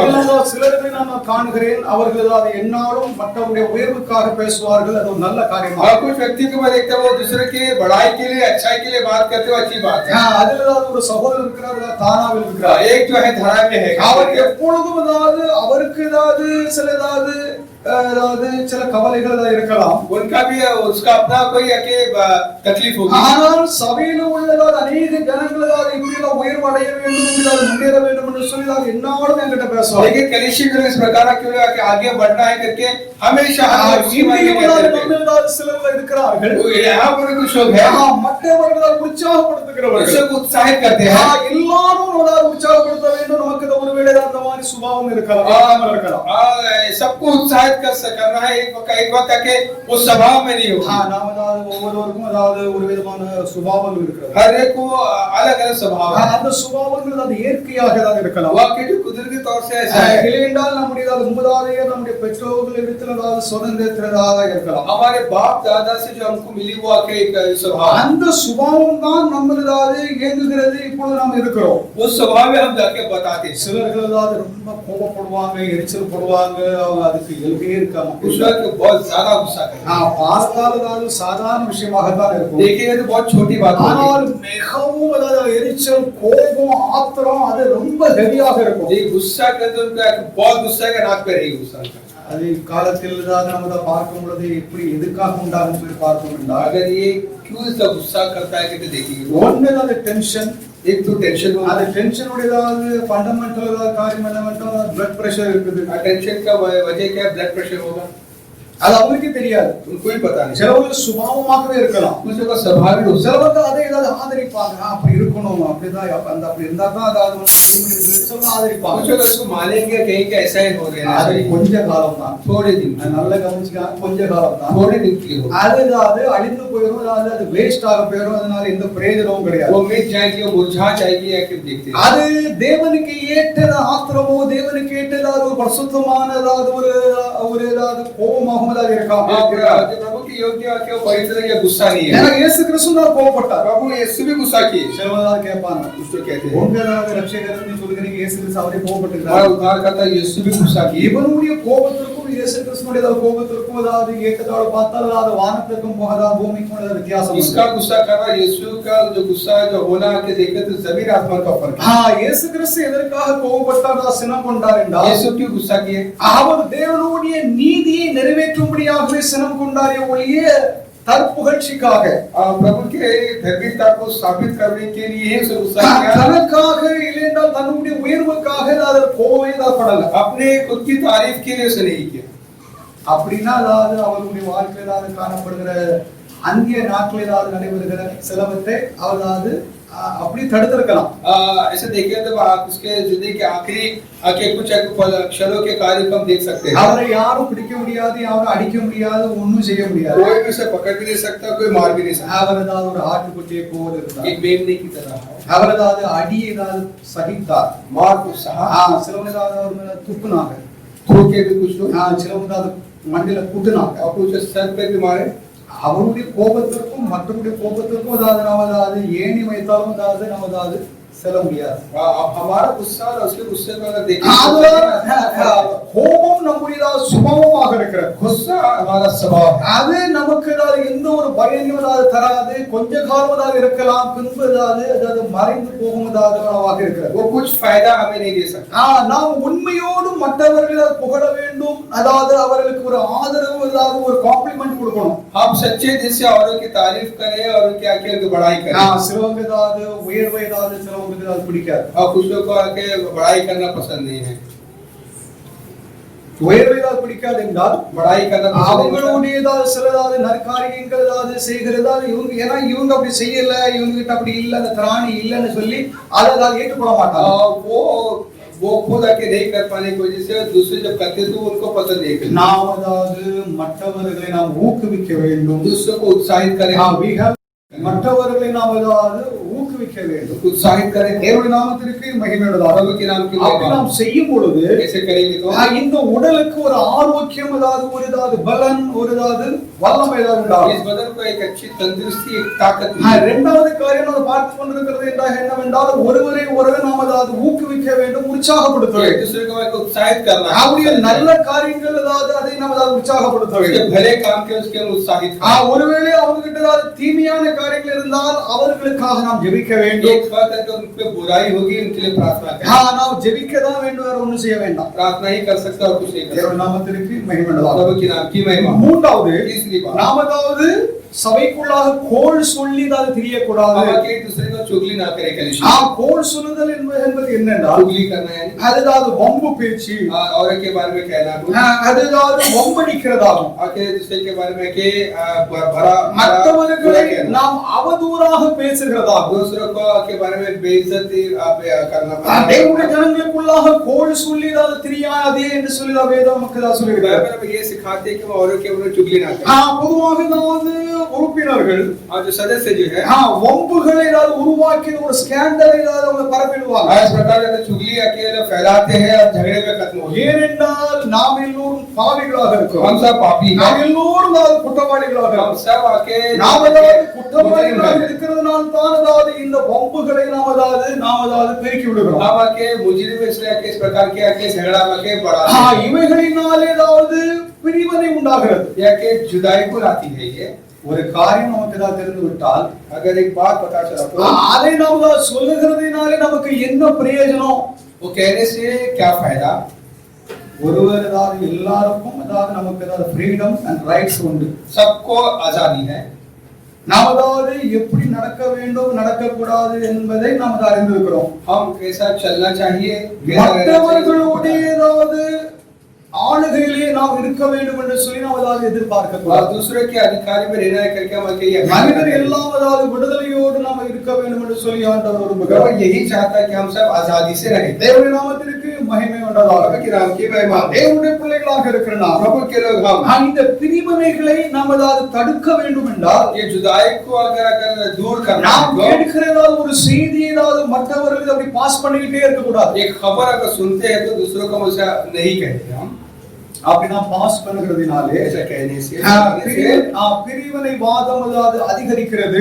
कि जुदाई और भी बढ़ जाती है. தேவனுடைய நாமத்திற்கு மகிமை உண்டாவதாக. சபையினதாவது கட்டுப்பாடு, சபையினதாவது அந்த ஒழுங்கு, அந்த அமைப்பு, அந்த இணைப்பு அது ஒரு சேலஞ்சாக இருக்கிறது. कलीसिया का मिलना, मेल मिलाप की बड़ी चुनौती है. தேவனுடைய நாமத்திற்கு மகிமை உண்டாவதாக. धन्यवाद. நாம் அதாவது எங்கே ஏதாவது இருக்கிறோம் என்பதை நாம் சரியாக அறிய வேண்டும். कि ये बात जाना जरूरी है कि हम ஆண்டவருக்குள்ளாக நாம் இருக்கிறோமா இல்லை என்றால் உலகத்தில் இருக்கிறோமா என்பதை நாம் அதாவது சரியாக அறிந்து கொள்ள क्या வேண்டும். हम प्रभु में है या दुनिया में. நாம் அதாவது பொறுமையோடு நமக்கு பிடிக்காதவர்களாக இருந்தால் நாம் பொறுமையோடு நம்ம அதை அதாவது கண்காணிக்க வேண்டும். जो आपको पसंद नहीं वो भी अपने बड़े सब्र से उनके साथ बर्ताव करें. நாம் எங்கே நாம் அதாவது எதிர்க்க வேண்டும் என்றால் हम कहां पर आके विरोध रहना है. ஒரு ஆத்துமா அதாவது கண்டினியூவா பாவத்தில் இருக்கிறாங்கன்னு சொல்லிட்டு எல்லாத்துக்கும் தெரிய வருதுன்னு வச்சுக்காங்க. अगर सबको पता चले कि एक आत्मा जो है कि वो लगातार पाप में ही है. உலகத்தில் உள்ளவர்கள், சபையில் உள்ளவர்கள் எல்லாரும் அதாவது அந்த குற்றம் அதாவது குற்றத்தை பார்க்கிறார்கள், அவங்களுக்கு தெரியுது. कलीसिया वासी भी हो या दुनिया के लोग भी हो, அப்பொழுது அந்த நபரோடு சார்ந்து இருக்கிறவர்கள் ஏதாவது கண்டிப்பாக நம்ம எதிர்க்க வேண்டும். ऐसे वक्त में आके उस व्यक्ति को और उस व्यक्ति के साथ हम खंडन வேதம் நமக்கு அதிகாரம் கொடுத்திருக்கிறது. बाइबल को हमको अधिकार है. மற்றவர்களால் நியாயம் தீர்க்காதீங்க என்று சொல்லி தான் சொல்லப்பட்டிருக்கிறது. दूसरों पर आके अदालत ना करो. நாம் உண்மையாக நியாயம் தீர்க்க வேண்டும் என்று சொல்லி தான் புதிய ஏற்பாடு सच में और ऊपर हम अदालत भी करें. நாம் எல்லோரும் குற்றவாளிகள் தான். हम सब मुजरिम हैं. நம்மையும் வேற ஏதாவது ஒருவர் நியாயம் விசாரிக்க வேண்டும். अगर दूसरा भी हम पर अदालत करना है. சபையில் ஏதாவது காணப்படுகிற உறுப்பினருடைய வாழ்க்கையில் ஏதாவது தொடர்ந்து பாவம் ஏதாவது இருக்கிறது, பாவியாக இருக்கிறோம், மனம் திரும்புறதுக்கு அந்த விருப்பமே இல்லாத மாதிரி இருக்கிறவர்கள், लेकिन अगर कलीसिया को सदस्य से अगर पापी है उसको मन कराने का मन ही नहीं, அதை நாம் எதிர்க்க வேண்டும். அதாவது அவர்களை விட்டு நாம் விலக வேண்டும். उसके खिलाफ रहना, उससे दूर रहना है. தேவனுடைய நாமத்திற்கு மகிமை உண்டாவதாக. 18ஆம் அதிகாரம் 15 வாசித்து பார்த்தீங்கன்னா சபையில் நாம் எப்படி நடந்து கொள்ள வேண்டும் என்று சொல்லி எழுதப்பட்டிருக்கிறது. कलीसिया में कैसा रहना करके आप लिखा है. 18:15 18-15 சகோதரனுக்கு விரோதமாய் குற்றம் செய்தால் அவனிடத்தில் போய் நீயும் அவனும் தனித்திருக்கையில் அவன் குற்றத்தை அவனுக்கு உணர்த்து. பாருங்கள், இதுதான் முதல் படி. पहला सीढ़ी है. ஒருவர் சரியில்லை என்று சொல்லிதான் நமக்கு தெரிந்து விட்டால் एक पता चले कि व्यक्ति बराबर है, யாருக்கிட்டையும் சொல்லாதீங்க. किसी को मत बताइए. இயேசுவுடைய போதனை या कि यीशु का शिक्षा. நீங்க அவங்க கிட்ட போய் ஏதாவது தனியாக பேசுங்க. पास एकांत में जाइए. ஐயா வசனத்தின்படி நம்முடைய வாழ்க்கை எப்படி இருக்கிறது சரியில்லை என்று சொல்லி பேசுங்க. भाई साहब आपका जो चाल चलन वचन के मुताबिक नहीं. ரெண்டாவது दूसरा सीढ़ी. அவன் உனக்கு செவி கொடுத்தால் சகோதரனை ஆதாயப்படுத்திக் கொண்டாய். அதாவது அவர்கள் ஏதாவது நம்முடைய ஏதாவது கர்த்தருடைய வசனத்தை கொண்டு பேசுகிறதை ஏற்றுக்கொண்டால் हम जो वचन से उनसे बात करते हैं நீ அவனை ஆதாயப்படுத்திக் கொண்டாய். सुन लिया तो उसको जीत लिया. அவன் மனம் திரும்பி விட்டான். அவன் நல்லவனாக மாறி விடுவான். அடுத்தது அவன் செவி கொடாமல் போனான். அவன் செவி கொடாமல் போனால் अगर नहीं सुना 2-3 சாட்சிகளுடைய வாக்கினாலே. இது இரண்டாவது படி. ये दूसरा सीढ़ी. இரண்டாவது படி என்னென்றால் दूसरा सीढ़ी क्या है. முதலாவது நாம் தனியாக போய் சொல்ல வேண்டும். पहला अकेला जाके से. இரண்டாவது दूसरा 2-3 சாட்சிகள் ஏதாவது விசுவாச சாட்சிகளை கொண்டு தான் பேசணும். 2 या 3 विश्वासी गवाही को व्यक्ति को लेकर आके उससे बात करें. 2-3 சாட்சியுடைய வாக்கினாலே சங்கதியெல்லாம் நிறைவேறப்படும்படி. அதுதாவது அந்த காரியம் உண்மை அதாவது நீ செஞ்சது சரியில்லைன்னு சொல்லி அதாவது இந்த 2-3 சாட்சிகள் ஏதாவது காரியத்தை எடுத்துதான் சொல்லும்போது 2-3 लोगों की गवाही से जब इस बात को समझाते हैं उसको இரண்டொருவரை உன்னோடு கூட கூட்டிக் கொண்டு போ. அவர்களுக்கும் அவன் செவியுடாமல் போனான். இந்த இரண்டாவது படிக்கும் அவர்கள் கீழ்ப்படியாமல் ஏற்றுக்கொள்ளாமல் இருந்தால் दूसरे से पढ़ा में भी अगर वो नहीं सुना तो அதை சபைக்கு தெரியப்படுத்து. சபைக்கு நீங்கள் தெரியப்படுத்துங்க. कलीसिया को बताना. எல்லாருக்கும் சொல்லுங்க. सबको बोलो.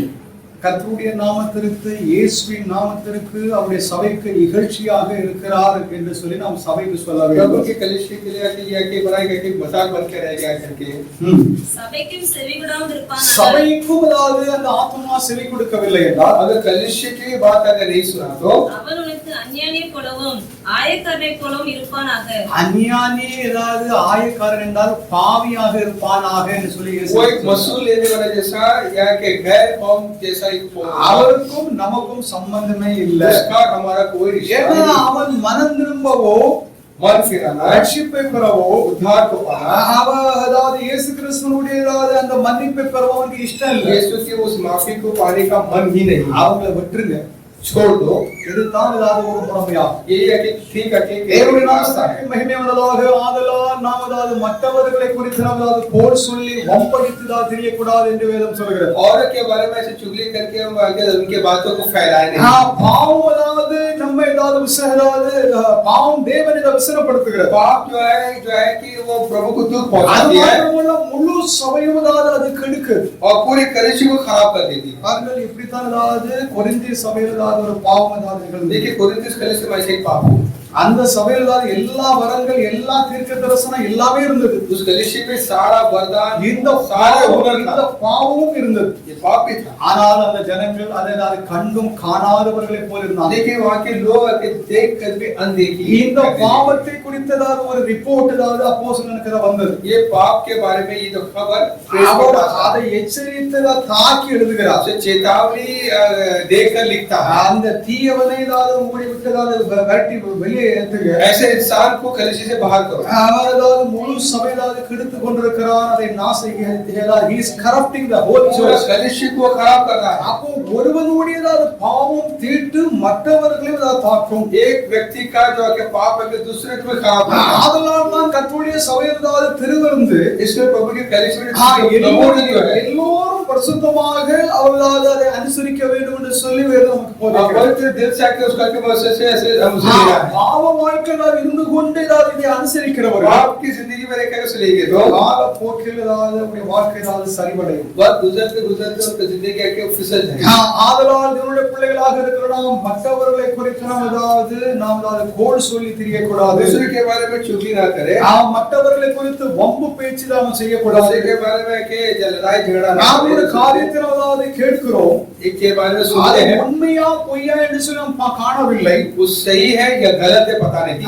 ஆதலால் கொஞ்சம் வாயை முத்திட்டு நாம் கவனம் इससे हम खामोश हैं। தேவனுடைய நாமத்திற்கு மகிமை प्रभु உண்டாவதாக. के नाम की महिमा हो। நாம் பார்க்கிறது அது வேற காரியமா, கேட்பது வேற காரியமா. हम देखना अलग बात होती है, सुनना भी कुछ अलग हो सकता है। அதாவது ஒரு காரியத்தை ஒருவன் கேட்கிறான் என்றால் एक व्यक्ति अगर कुछ बात सुनता है तो 100 பேர் கேட்கிறாங்கன்னா 100 लोग सुनते हैं। 100 பேரும் அந்த செய்தியை தான் ஒரு செய்தியை தான் கேட்கிறாங்க. वो खबर को 100 लोग सुनते हैं। 100 பேரை கிட்டதா 100 பேரே ஒருவன் கிட்டதா கொண்டு போய் விட்டதா என்ன சொன்னான்னு சொல்லிட்டு அவங்களுக்கு சொல்லுங்க. उस व्यक्ति के बारे में 100 लोग के बारे में पूछेंगे 100 பேர் 100 விதமாக பதிலளிப்பார். 100 लोग के तरह तरह के उसके அந்த சம்பவத்தில் அந்த கருத்துக்கள் சிலதாவது அவங்களுக்கு பிடித்தது பிடிக்காதது அவங்களுக்கு 100 பேருக்கு அவங்களுக்கு வேறு வித்தியாசமா இருக்கலாம். क्यों घटना में जो घटी हुई बातें कुछ को जो ठीक लेगा वो कहेंगे, कुछ को ठीक नहीं 100 பேருடைய காரியம் அதாவது அவர்களை வழங்கி கொண்டதும் அதாவது வித்தியாசமாக இருக்கலாம். 100 लोग भी जो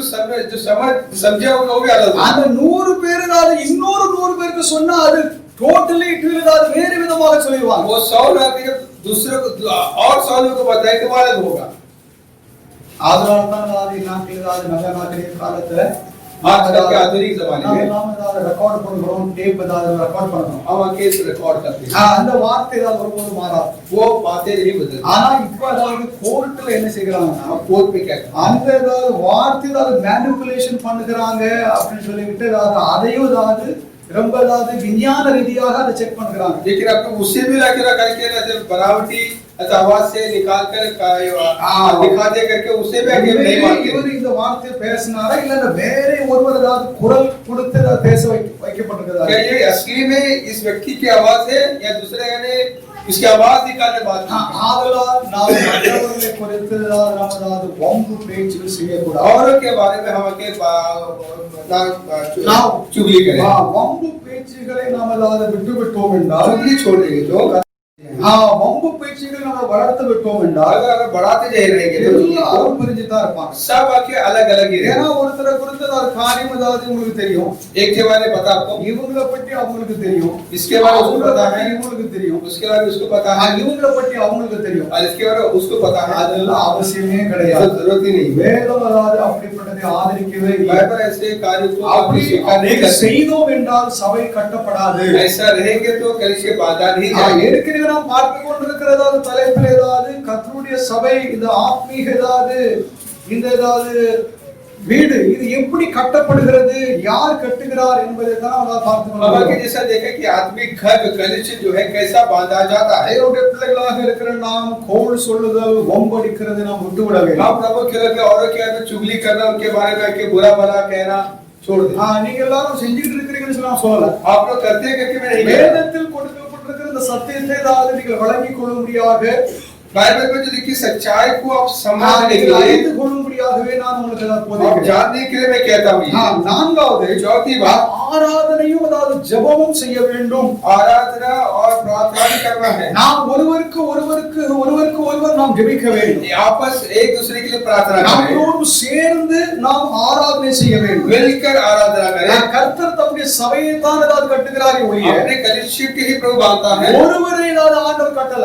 अकेले एक व्यक्ति को नहीं बांधता। சிலவங்க தான் சொல்லுவாங்க, उसको कहेंगे எங்களுக்கு எந்த சபையும் அவசியம் இல்லை, हमको जरूर कलिसिया की जरूरत ही नहीं। எல்லா சபையும் தான் கள்ள சபை, सब कलिसिया के छोर है। நான் ஒருவன் மாத்திரம் தான் உண்மையா मैं இருக்கிறேன், एक ही है कि सच्चा हूँ, நான் சொல்றதுதான் சரி मैं जो कहता वही सही। அப்படின்னு சொல்லிட்டு சிலவங்க ஏதாவது இந்த கிறுக்கல் ஏதாவது பேசிட்டு कुछ இருக்காங்க. लोग ऐसे लोग भी हैं। கடவுள் ஏதாவது அப்படி சொல்லல. प्रभु ऐसे नहीं என்னுடைய कहते, சபையை, मेरे कलिसिया, என்னுடைய மந்தையை, मेरे भेड़शाला, இவதை தான் நான் கட்டுவேன் ஒழிய ஏதாவது தனிப்பட்ட மனிதனை குறித்து அவர் சொல்லல. शिवकुमार की बातों का अकेले एकांत एक व्यक्ति को नहीं அதனால बांधता। நானா சபை, ஏதாவது வீட்டுல இருந்துகிட்டு நானா சபை, घर में बैठे भाई कलिसिया करने वाले, அப்படிதான் சில ஏதாவது வாதிகள் कुछ இருக்கிறாங்க. लोग ऐसे हैं जो बहस भी करते हैं। சபையை வீட்டுல இருந்துகிட்டு ஆராதனை பண்ணிக்கிட்டு ஏதாவது பெரிய ஏதாவது நீதிமான்களை போல் நினைக்கிறதாவது சில ஏதாவது ஆத்மாக்கள் ऐसे இருக்காங்க. भी कुछ व्यक्ति लोग थे जो घर पे बैठ के घर पे आराधना करते हैं और बोलते हैं कि मैं एक धर्मी हूँ। அது சபை அல்ல. वो कलिसिया சபை नहीं है। என்பது அதாவது பன்மை, அதாவது சொல்லாகும். कलिसिया के सब एक मिलकर जो आके मिलकर எல்லாம் बातें करते हैं। சேர்ந்ததுதான் சபை. सब मिलकर जब आते हैं, ஒருவரை தான் சபை என்று சொல்லி சொல்லல. एकांत एक व्यक्ति को नहीं कहता। கர்த்தர் தம்முடைய சபை ஏதாவது கட்டுகிறார். प्रभु अपने कलिसिया को बांधता है। அப்போ இந்த சபை ஆராதனையும் ஜெபம் செய்ய வேண்டும். ये कलिसिया आराधना भी करना है, प्रार्थना भी करना பாருங்க 1 சாமுவேல் 12:23 है। और पहला सामुएल 12:23 में 1 சாமுவேல் 12:23 நானும் உங்களுக்காக விண்ணப்பம் செய்யாதிருப்பேனாகில் கர்த்தருக்கு விரோதமாக பாவம் செய்கிறவனாய் இருப்பேன். அது எனக்கு தூரமாய் இருப்பதாக நன்மையும் செவையுமான வழியை நான் உங்களுக்கு போதிப்பேன். தேவனுடைய நாமத்திற்கு மகிமை உண்டாவதாக.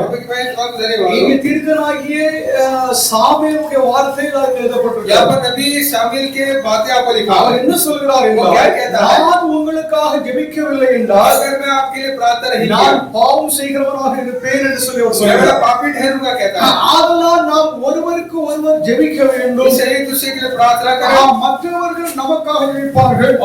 और भी हमारे प्रार्थना करेंगे। இது நம்ம மேல் விழுந்தது ஒரு கடமையாகும். हमारा फर्ज है। நாம் ஒருவருக்கு ஒருவர் ஜெபிக்கிறதினாலே हम एक दूसरे को प्रार्थना करने से வாழ்க்கையில் ஆசீர்வாதம், அதாவது அவர்களுக்கு ஏதாவது பல நன்மைகள் உண்டாக முடியாது. जिंदगी में खुशहाली और भलाई होने के लिए, அவர்களுக்கு ஒரு சமாதானம் இருக்க முடியாது. और के एक चैन होने मिलने के लिए நாம் ஏதாவது ஜெபிக்க வேண்டும். हम प्रार्थना करें। ஊழியர்களுக்காக விசுவாச ஜனங்கள் ஜெபிக்க और வேண்டும். सेवक के लिए विश्वासी लोग प्रार्थना करें। விசுவாசிகள் அதாவது ஊழியர்களுக்காக ஜெபிக்க வேண்டும். और जब विश्वासी जो है सेवक के लिए प्रार्थना करें, ஊழியர்கள் விசுவாசிகளுக்காக ஜெபிக்க வேண்டும். और सेवक जो है कि विश्वासियों के लिए प्रार्थना करें। அதாவது எல்லாருக்காக ஜெபிக்க வேண்டும். सब के लिए प्रार्थना करें। தேவனுடைய நாமத்திற்கு மகிமை உண்டாவதாக. प्रभु के नाम की महिमा हो। தேவனுடைய ஜனங்கள் நாம் அதாவது ஆராதனை செய்வதிலும், जब हम आराधना करें प्रभु की, நாம் ஜெபிப்பதிலும் और प्रार्थना करने में நாம் உறுதியாக இருந்தோம் என்றால் கர்த்தருடைய சபையால் கட்டப்படும். हम आके अगर कायम रहेंगे तो कलिसिया बांधा பாருங்க, जाएगा। அப்போஸ்தலனாகிய பவுல் அவருடைய மந்தையை ஏதாவது இன்னாலும் நினைவு கூர்ந்து கொண்டிருந்தார் என்று சொல்லி ரோமர் 1:9 வாக்கியத்தில் எழுதுகிறார். रोमे 1:9 में आके देखते हैं कि पौलुस जो है कि अपने के भेड़ों के बारे में हमेशा उनके ख्याल में रहता है। ரோமர் 1:9. रोमियो 1:9। நான் ஜெபம் பண்ணும் போதெல்லாம் ஆ. இடைவிடாமல் உங்களை நினைத்து கொண்டிருக்கிறதை குறித்து அதாவது நான் ஜெபம் பண்ணும் பொழுதெல்லாம் உங்களை ஏதாவது குறித்து நான் ஏதாவது நினைத்து கொண்டிருக்கிறேன் என்று சொல்லி அவர் मैं எழுதுகிறார். जब भी प्रार्थना करता हूं तुम्हारे बारे में हमेशा मैं तुम्हारा ख्याल करता இந்த हूं। ரோம சபையால் அவருக்கு ரொம்ப பிரியமான சபையாக ये இருக்கு. जो रोमी कलीसिया इसके लिए बहुत ही पसंदीदा நாம் कलीसिया है। ஜெபிக்கிற சமயத்துல எல்லாருடைய பெயர் ஏதாவது நம்ம நினைச்சுக்கிட்டு ஜெபிக்கணும்னு சொல்லி ஏதாவது நமக்கு முடியாது. हम जब प्रार्थना जब करते हैं, सबका नाम लेकर तो हम नहीं कर सकते। ஆனால் சபை முழு அனைத்தும் அதாவது எல்லாருக்காகவும் நாம் ஜெபிக்க வேண்டும். அது நம்முடைய கடமையாகும். लेकिन कलीसिया के तमाम लोगों के लिए प्रार्थना करना हमारी जिम्मेदारी है। பரிசுத்த பரிசுத்தவான்கள் ஊழியர்கள் அதாவது ஆளுகளுக்காக ஜெபிப்பார்கள். वैद्यों के लिए संतों के लिए प्रार्थना करना है. கொலோசியர் 1:9 வாக்கியத்திலே कलीसिया 9 கொலோசியர் 1:9 कलीसिया 1:9 இது நிமித்தம் நாங்கள் அதை கேட்ட நாள் முதல் உங்களுக்காக இடைவிடாமல் ஜெபம் பண்ணுகிறோம். நாம் அதாவது இடைவிடாமல் ஜெபம் பண்ணுகிறோம் என்று சொல்லி இதாவது பவுல் சொல்கிறார். मैं कि तुम्हारे लिए कि जो बिना छूके प्रार्थना करता हूं. நாம் அதாவது இன்னாலும் இடைவிடாமல் நாம் ஒவ்வொருவருக்காகவும் நாம் ஜெபிக்க வேண்டும். हम कि बिना छूके हर रोग हर एक की प्रार्थना करें. சகல காரியங்களுக்காகவும் நாம் ஜெபிக்க வேண்டும். के सारे बातों के लिए प्रार्थना करें. 2 தீமோத்தேயு 1:3 வாக்கியத்திலே 2 तीमुथियुस 1:3 2 தீமோத்தேயு 1:3 நான் இரவும் பகலும் இடைவிடாமல் என் செபங்களில் உன்னை நினைத்து உன் கண்ணீரை ஏவம் பண்ணி சந்தோஷத்தினால் நிறைவேறும்படிக்கு உன்னை காண வாஞ்சையா இருந்து. இங்கே பார்த்தா தீமோத்தேயு குறித்து பவுல் எழுதுகிறார், உன்னை குறித்து நான் இடைவிடாமல் ஜெபித்துக் கொண்டிருக்கிறேன் என்று சொல்லி அவர் சொல்கிறார். वाले हर पल प्रार्थना करता हूं. என்னுடைய பிள்ளைகளாக இருக்கிற நாம் நம்முடைய குடும்பத்திற்காக, प्रभु के नाम पर हमारे परिवार के நம்முடைய लिए, கணவருக்காக, हमारे पति के लिए, நம்முடைய மனைவிக்காக, पत्नी के நம்முடைய लिए, பிள்ளைகளுக்காக, बच्चों के लिए, நம்முடைய அருமையானவர்கள் குடும்பத்தில் உள்ளவர்களுக்காக, हमारे प्यारे लोगों के लिए, जान पहचान के लिए, சபைக்காக, कलीसिया के लिए, சபையின் ஊழியக்காரர்கள், कलीसिया के सेवा के लिए, அருகாமையில் இருக்கிறவர்களும் தூரத்தில் இருக்கிற அநேக ஊழியர்கள் பரிசுத்தவான்கள் जान पहचान के पवित्र लोग संत लोग जो हैं அவர்களுக்காக उनके लिए என்னாலும் நாம் ஜெபிக்க வேண்டும். हर पल दुआ मांगे. அப்போஸ்தலர் நடவடிக்கைகள் 12:5 வாக்கியத்தில் की किताब 12:5 அப்படியே 12:5 அப்படியே பேதுரு சிறைச்சாலையிலே காக்கப்பட்டிருக்கையில் சபையார் அவனுக்காக தேவனை நோக்கி ஊக்கத்தோடு ஜெபம் பண்ணினார்கள். அவர்கள் ஊழியர்கள் சில கஷ்டத்துல தான் சிக்கி இருக்கிறாங்க. देखिए सेवा के किसी मुसीबत में फंस गए. அவங்களுக்கு சிலதாவது கஷ்டம், அதாவது சிலதாவது கவலைகள் இருக்கிற பாரங்கள் இருக்கிறது. उनके एक तकलीफ है, कोई बोझ है उनमें. அதற்காக விசுவாச ஜனங்கள் ஊக்கமாக முழு சபையாக ஜெபிக்க வேண்டும். देखिए उनके लिए कलीसिया से दिलो जान से प्रार्थना करें. தேவனுடைய நாமத்திற்கு மகிமை உண்டாவதாக. प्रभु के नाम की महिमा हो. என்றால் ஊழியர்கள் அவங்களுக்கு துன்பமே இல்லை, ऐसा नहीं कि सेवक को कोई तकलीफ ही नहीं है, அவங்களுக்கு கஷ்டமே இல்லைன்னு சொல்லி कोई ஒருபோதும் நினைக்க கூடாது. कोई मुसीबत है कि हरगिज ना सोचे. உங்களுக்கு என்ன கஷ்டமோ அதே கஷ்டம் தான் ஊழியர்களுக்கும் உண்டு. आपको क्या मुसीबत तकलीफ है वो हमको भी है. ஆதலால் ஊழியர்களுக்காக விசுவாச ஜனங்கள் ஊக்கமாக ஜெபிக்க வேண்டும். इसलिए सेवक के लिए विश्वासी लोग के दिलो जान से प्रार्थना करें. ஊழியர்கள் உங்களுக்காக ஜெபிக்கிறார்கள் என்று சொல்லி நாம் அதை பார்ப்போம். और सेवक जो है कि विश्वासी के आपके लिए प्रार्थना करते हैं. கர்த்தருடைய சபை வளர்ந்ததாவது பெருகதாவது கட்டப்பட कलीसिया के जो है कि बढ़ते जाने के लिए ஆராதனையும் ஜெபமும் ரொம்ப அவசியம். आराधना और प्रार्थना बेहद जरूरी है. ஏற்கனவே நாம் தியானித்தது போல जैसा हमने पहले ध्यान किया, கூடுகை நாம் கூடி வருகிற சமயங்களிலே கர்த்தருடைய ஜனங்கள் வருகை தர வேண்டும் என்று சொல்லி நாம் आज अगर कलीसिया जब मिलकर आते तो आना है. தேவனுடைய நாமத்திற்கு மகிமை உண்டாவதாக. प्रभु के नाम की महिमा हो. ஆதலால் இந்த ஆராதனை ஜெபம் என்பது इसे आराधना प्रार्थना அது ஒரு முக்கியமான ये காரியமாகும். बहुत जरूरी है. ஐந்தாவது पांचवी बात, நாம் கர்த்தருக்காக நாம் பணியாற்ற வேண்டும். प्रभु के नाम की सेवा करें. हम உறுப்பினர்கள் जो सदस्य जो है ஆலயத்துக்கு வருகிறாங்க, அதாவது ஆராதனை செய்கிறார்கள் என்றால் कलीसिया में आते हैं, आराधना करते हैं. இங்கே ஏதாவது ஆராதனை சமயங்களிலே आराधना का समय பல பணிகள் இருக்கலாம். कई काम काज அந்த பணிகளை நாம் உற்சாகமாக நாம் அதாவது எடுத்து செய்ய वो வேண்டும். काम को आके बड़े उत्साहित से हम ले लेना है. யாரும் என்கிட்ட சொல்லல कोई कुछ किसने कहा नहीं मुझे அப்படின்னு சொல்லிட்டு நாம் இருக்காமல் हम ऐसे ना रहे. நாமே உற்சாகத்தோடு हम ये खुशी நாம் खुशी யாருக்காக செய்கிறோம்? किसके लिए करते हैं? கடவுளுக்காக செய்கிறோம். प्रभु के लिए करते हैं. மற்றவர்கள் எனக்காகவோ அல்லது மற்றவர்களுக்காக செய்கிறீர்கள் दूसरे के लिए, दूसरे की नजर में आने के लिए नहीं, அது ஏதாவது பிரயோஜனம் இல்லை. वो फायदा नहीं. கடவுளுக்காக நாம் செய்கிறோம் என்றால் प्रभु के लिए करते हैं. கடவுள் கண்டிப்பாக அதற்கு ஏற்ற பலனை நம்முடைய வாழ்க்கையில கட்டளையிடுவார். और प्रभु के बेशक उसके मुताबिक करके वो अच्छाई हमारी जिंदगी में देता है. உறுப்பினர்கள் தங்களுக்கு தேவன் கொடுத்த அந்த கிருபையின் தாளந்தின் அதாவது அந்த வல்லமையின்படி प्रभु ने हर एक को जो दिया हुनर के उसके अंदाजे के मुताबिक சபையிலே அவர்கள் பணியாற்ற வேண்டும், சேவையாற்ற வேண்டும். प्रभु के कलीसिया के लिए वो सेवा करे. எபேசியர் 4:12 வாக்கியம். एफिसियंस 4:12 பரிசுத்தவான்கள் சீர்திருந்த பொருட்டு சுவிசேஷ ஊழியத்தின் வேலைக்காகவும் கிறிஸ்துவின் சரீரமாகிய சபையானது பக்தி விருத்தி தேவனுடைய அடைவதற்காகவும் நாமத்திற்கு மகிமை உண்டாவதாக. प्रभु के नाम की महिमा हो. பணிவிடை ஏதாவது செய்கிற ஆவி, जो सेवा करने वाला आत्मा, சுவிசேஷ பணிக்காக செய்யப்படுகிற ஏதாவது வேலை. खुशखबरी जो का काम करने वाला जो सेवा जो 16வது வாக்கியம் 14 16वां वचन, அவராலே சரீரம் முழுவதும் அதற்கு உதவியாய் இருக்கிற சகல கணுக்களினாலும் இசைவாய் கூட்டி இணைக்கப்பட்டு ஒவ்வொரு அவயமும் தன் தன் அளவுக்கு தக்கதாய் கிரியை செய்கிறபடி இருக்கிறபடியே இங்க பாருங்க ஒவ்வொரு அவயங்களும் हर एक जोड़ हर एक अंग जो है தந்தனதாவது அளவின்படி கிரியை செய்ய முடியாது. अपने अपने अंदाजे के मुताबिक काम करते हैं। தேவ கிருபையால் பெற்றிருக்கிறார்கள் என்று பவுல் எழுதுகிறார். प्रभु का अनुग्रह पाए हैं करके देखते हैं। 29வது வாக்கியம் 29वां वचन கெட்ட வார்த்தை ஒன்று உங்கள் வாயிலிருந்து புறப்பட வேண்டாம். தேவ நாமத்திற்கு மகிமையுள்ளதாக.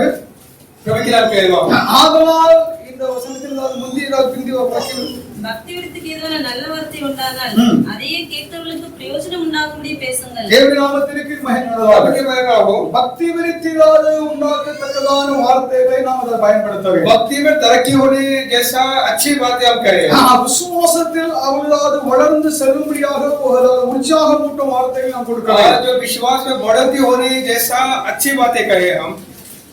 நீங்க ஏதாவது உங்களுடைய ஏதாவது வாழ்க்கையில் ஏதாவது அனுபவம் ஏதாவது நீங்கள் அடைந்திருப்பீங்க. अपने जिंदगी के तजुर्बे में देखे होंगे। அது என்னன்னா அதாவது சில ஏதாவது நம்முடைய ஏதாவது நண்பர்கள் हमारे दोस्त जो தினமும் காலையில हर रोज காலை ஏதாவது வந்தா நம்ம காலை வணக்கம்னு சொல்லி सुबह का सवेरा बंदा குட் மார்னிங் அப்படின்னு சொல்லிட்டு ஏதாவது வசனமா அனுப்புவாங்க. सुप्रभात करके या वंदना करके ऐसा एक मॉर्निंग टेक्स्ट मैसेज। அது எதற்காக அனுப்புகிறாங்கன்னு சொல்லிட்டு நான் கொஞ்சம் சிந்திச்சேன். क्यों देते हैं करके मैं तरह सोचा मेरा ख्याल குட் மார்னிங் என்னது குட் மார்னிங் தான் சொல்லுவாங்க. அது குட் மார்னிங் ஏதாவது ஆகாதா காலையில ஏதாவது விடியாதா அப்படின்னு சொல்லி நினைச்சிட்டு இருந்தேன். कई बार सोचा कि बात पर ऐसा भेजता है क्या लिया कर नहीं எனக்கு தெரிந்தது बातें पता அவர்கள் நம்மை நினைவு கூறுகிறார்கள். हमें याद करते हैं। ஒருவேளை ஏதாவது அவங்க ஏதாவது காணவில்லை. एक बार हमें देखा नहीं होगा அவர்கள் நம்மை ஏதாவது நினைக்கிறார்கள் எண்ணுகிறார்கள். हमें याद करते हैं। அதனால் கர்த்தருக்கு ஸ்தோத்திரம் प्रभु धन्यवाद। காலை வணக்கம் सूर्य का வசனத்தை ஏதாவது அனுப்புவாங்க. ऐसा वचन நீங்க வாட்ஸ்அப்ல ஏதாவது ஃபுல்லா அந்த வசனமா தான் இருக்கும். व्हाट्सएप में देखो तो पूरा वचन ही हो। காலையில ஏதாவது எழுதி பார்த்தோம்னா ஒரு பெரிய லிஸ்டே இருக்கும். सुबह उठ के बड़ा लिस्ट हो। அது என்னன்னா அதை அதை டிலீட் பண்ணுறதுக்கு முன்னால அதாவது ரொம்ப கஷ்டமாயிரும். वो डिलीट करूंगा क्या वो ऐसा बीच आते ஆதலால் நான் எதுக்காக சொல்கிறேன் என்றால் क्या क्यों कहता हूं நாம் அதாவது பணியாற்ற வேண்டும் நல்ல ஏதாவது காரியங்களை செய்ய வேண்டும் என்று சொல்லி வேதம் சொல்லுகிறது. अब सेवा करना है भले काम करना है।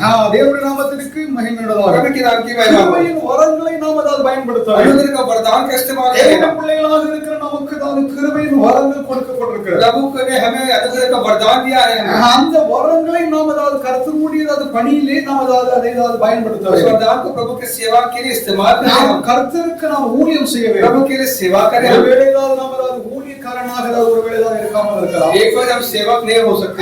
ஊழியக்காரன் தான் ஏதாவது வேலை செய்ய வேண்டும் அவன் தான் ஊழியம் செய்ய வேண்டும் என்று சொல்லியும் அல்ல. ऐसा भी जरूरी नहीं कि सेवक ही करना है। தேவனுடைய ஜனங்கள் எல்லாரும் ஊழியக்காரர்கள். प्रभु के हम सब सेवक எல்லாரும் ஊழியக்காரர்கள். हम सब के सेविका हैं। ஆதலால் நீங்கள் ஏதாவது கர்த்தருக்காக நீங்கள் பணியாற்ற வேண்டும். प्रभु के हम सेवा அப்படி करें। நீங்கள் கர்த்தருக்காக நீங்கள் பணியாற்றினீர்கள் என்றால் प्रभु के लिए सेवा जब करते हैं சபையானது கட்டப்படுகிறது உயர்வடைகிறது. कलिशा बांधा जाता है तरक्की पाता தேவ है। நாமத்திற்கு மகிமை प्रभु உண்டாவதாக. के नाम की महिमा हो। கடந்த நாட்களிலே ஏதாவது இங்கே ஏதாவது சில விருந்துகள் எல்லாம் நடந்தது. कुछ पिछले दिनों में कुछ दावत यहाँ पर हुई। அந்த விருந்துகளிலே ஏதாவது சிஸ்டர்மார்கள் उस दावत में जो सिस्टर्स உற்சாகத்தோடு அவர்கள் बड़े பணியாற்றினார்கள். उत्साह पूर्व उन्होंने हाथ जुटाए। அந்த உற்சாகத்தோடு பணியாற்றினதினாலே उत्साहित से उन्होंने हाथ जुटाए। அவர்களுக்கு ஒரு சந்தோஷம் उनकी खुशी மற்றவர்களும் அவங்களை பற்றி ஏதாவது பெரிதாக பேசியிருக்கலாம். பரவாயில்ல ஏதாவது அந்த சிஸ்டம் நல்லா ஒர்க் பண்ணாங்க வேலை பண்ணாங்க. और उन्हें भी उनकी तारीफ किया होगा। அது நாம் ஏதாவது உண்மையாக நம்முடைய ஏதாவது மனதளவிலே நாம் ஏதாவது உண்மையாக நாம் ஏதாவது போற்றுகிற ஒரு காரியமாகும். वो एक सच्चे दिल से तारीफ करने के लायक हो। ஆதலால் நாம் கர்த்தருடைய ஊழியத்தில் ஏதாவது நாம் ஏதாவது வெவ்வேறு விதத்திலே நாம் பங்கு பெறுகிறதுக்கு வாய்ப்பு இருக்கிறது. इसे प्रभु के जो कलीसिया में सेवा करने की कई आके वजह हो सकती है जिसमें हम भाग ले सकते हैं। ஆறாவது चलिए बात பொறுமை बर्दाश्त அமைதி धीरज खामोशी நாம் காக்க வேண்டும். आगे अगर பொறுமையை நாம் ஏதாவது இழந்து விடுகிறோம். अगर धीरज खो बैठते हैं அமைதி இல்லாமல் போய் விடுகிறோம். आगे जो है खामोशी को भी खो बैठते ஒரு हैं। சகோதரி என்கிட்ட ஏதாவது கேட்டுக்கிட்டாங்க. एक व्यक्ति एक बहन ने मुझसे पूछा, ஐயா எனக்கு கடுமையான கோபம் ஆத்திரம் வருதுயா. मुझे बहुत ज्यादा गुस्सा है। நீங்க அதை பற்றி ஏதாவது ஒரு செய்தி கொடுங்க. उसके बारे में मुझे एक நான் संदेश இதனால் दो। வரைக்கும் அதை சொல்லி ஏதாவது ஒரு மாசத்துக்கு மேல இருக்கலாம். एक महीने से ज्यादा நான் ஜெபிச்சுட்டு இருக்கிறேன். கர்த்தருடைய ஆவியானவர் அதை எனக்கு அதை பற்றி நான் பேசுகிறதுக்கு ஏதாவது இன்னும் ஏதாவது வாய்ப்பு கொடுக்கல. நான் பேச முடியல. प्रभु से इसके बारे में प्रार्थना करो लेकिन इसके बारे में बात करने के लिए या संदेश देने के लिए प्रभु की आत्मा ने इसके தேவனுடைய ஜனங்களுக்கு நமக்கு அது மிகவும் அதாவது அவசியம் பொறுமையாகும். हमको ज्यादा जरूरी है धीरज. பொறுமை இழந்து நாம் செய்து விட்டு அதாவது சமாதானமா இருக்கிற சமயத்துல ஏதாவது நாம் அதாவது நன்மையானதை பெறுவதற்கு வாய்ப்பே இல்லை. जल्दबाजी में अगर गुस्सा कुछ करेंगे तो फिर अच्छाई भलाई पाने में आके मुश्किल हो जाएगी. ஆத்திரத்துல அதாவது மூக்கை வெட்டிக்காங்க. जल्दबाजी में नाक को काट दीजिए. பிறகு சந்தோஷ சமயத்துல மறுபடியும் விட்டு வச்சு काटने के बाद नाक को चिपकाने को देखिए खुशी के टाइम அது ஒட்டாது. ओले चिपक सकता है. ஆதலால் ஆத்திரத்திலே செய்கிறது அது ஒன்றுவதாவது நன்மையாக முடிகிறது இல்லை. जल्दबाजी में गुस्से में जो कुछ करते हैं वो आके गलत में खत्म होती है. நம்முடைய வளர்ச்சி எல்லாம் அதாவது சீக்கிரமாக அதாவது நமக்கு உண்டாயிரணும் சீக்கிரமா நடக்கணும் அப்படி சொல்லிட்டு எதிர்பார்க்கிறோம். हम आके हमारी कामयाबी एक पल में होना है, जल्दी होना, फटाफट होना है. இல்லை, ஆத்மீக வளர்ச்சி என்பது आत्मिक जो तरक्की कहते அது हैं கொஞ்சம் கொஞ்சமாகத்தான் வளர்ந்ததாவது முன்னேறுகிறது ஒழிய धीरे धीरे आके वो आगे बढ़ता ஒரு है. இரவிலே ஏதாவது ஒரு பெரிய மாற்றம் அதாவது அடைந்து விட்டது என்று சொல்லி எதிர்பார்க்கவே கூடாது. रातों रात ओवरनाइट आके आगे बढ़ जाएगा, ऐसा नहीं होगा. நாம் அப்படி நினைக்கிறோம், ऐसा सोचते हैं, அப்படி எல்லாம் நடக்காது. ऐसा नहीं होगा. ஏன்னா ஒவ்வொருவருடையதாவது அதாவது காரியங்கள் அது வித்தியாசமாக இருக்கிறது. हर एक की जो बातें अलग अलग है. சீக்கிரமாக அதாவது உடனடியாக அதாவது நம்ம அதாவது வளர்ச்சி அடைகிறது. जल्दी में आके तरक्की எல்லாத்திற்கும் காலம் அவசியம். हर एक वक्त जरूरी है. விதைதான் போடுறோம் என்றால் बीज बोते हैं, அது அதாவது முதிர்ச்சி அடைகிறதுக்கு எவ்வளவு காலம் ஆகும். वो क्या वो फल फूटने के लिए मतलब बाहर आने के பிறகு लिए அது மரமாக समय लगता है. மரமாக மாறுறதுக்கு அது காலம். पेड़ होने के लिए समय लगता है. பிறகு அது கிளைகள், पत्ते, பின்பு அதாவது डालियां, அதாவது இலைகள், डालियां, पत्ते, பின்பு அதாவது கனிகள், या उसका फल. இது எவ்வளவு காலம் ஆகிறது. समय लगता है. ஆதலால் தேவனுடைய பிள்ளைகளாக இருக்கிற நாம் इसे प्रभु के लोग हम வளர்ச்சிக்கு நாம் அதாவது காலத்தை நாம் அதாவது பயன்படுத்த வேண்டும். और तरक्की के समय का इस्तेमाल करें. நாம் அதாவது வளர்ந்து கொண்டு தான் இருக்கிறோம். तरक्की पा रहे हैं, हम வளருகிறோம் என்றால் तरक्की पा रहे हैं. நம்முடைய ஏதாவது குறைகள், हमारी कमियां, நம்முடைய ஏதாவது பலவீனங்கள், हमारी कमजोरियां, அதை நாம் அதாவது அதில் நாம் கற்றுக்கொள்கிறோம். उसे सब सीखते हैं. இந்த தினத்திலே ஏதாவது நான் என்னுடைய ஏதாவது தவறு நாளை தினத்தில் செய்ய மாட்டேன். आज जो किए मैंने भूल चूक मैं करने का. நான் இந்த தினத்திலே கற்றுக்கொண்ட நலமான காரியத்தை நாளை தினத்தில் நாம் அதாவது தொடர்வேன். आज जो मैंने जो अच्छा जो सीखा वो मैं कल दोहराऊंगा.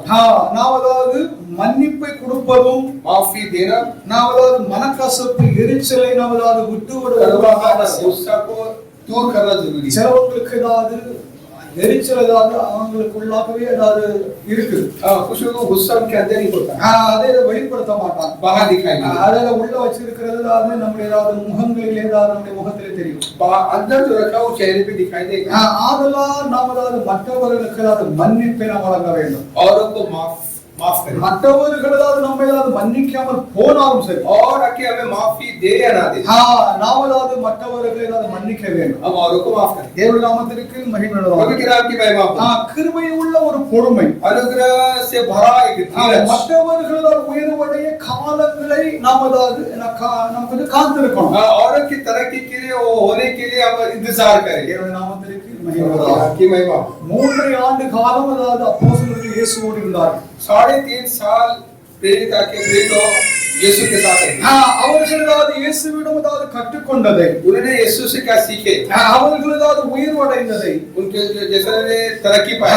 3 ஆண்டு காலம் கழித்து 3.5 साल के बाद பரிசுத்தாவியானவர் அவர்களை ஆட்கொண்ட பின்பு पवित्र आत्मा जब उनको उतरा, அவர்கள் முழுமையடைந்தார்கள் என்று புதிய பாடலாக நமக்கு சொல்கிறார். वो परिपूर्ण हुए करके बाइबल हमें सिखाता है. நம்முடைய பெரிய ஐயா அவர்கள் हमारे बड़े आएगा ஒரு ஊழியக்காரனை ஏதாவது அபிஷேகித்த பின்பு एक सेवक को अभिषेक करता है. அந்த ஊழியக்காரன் அதாவது 3 ஆண்டுக்குள்ள அவன் எப்படி வளர்ச்சி அடைகிறான், என்ன இடத்தை அவன் தொட்டிருக்கிறான்னு சொல்லிட்டு கவனிச்சுட்டே இருப்பாங்க.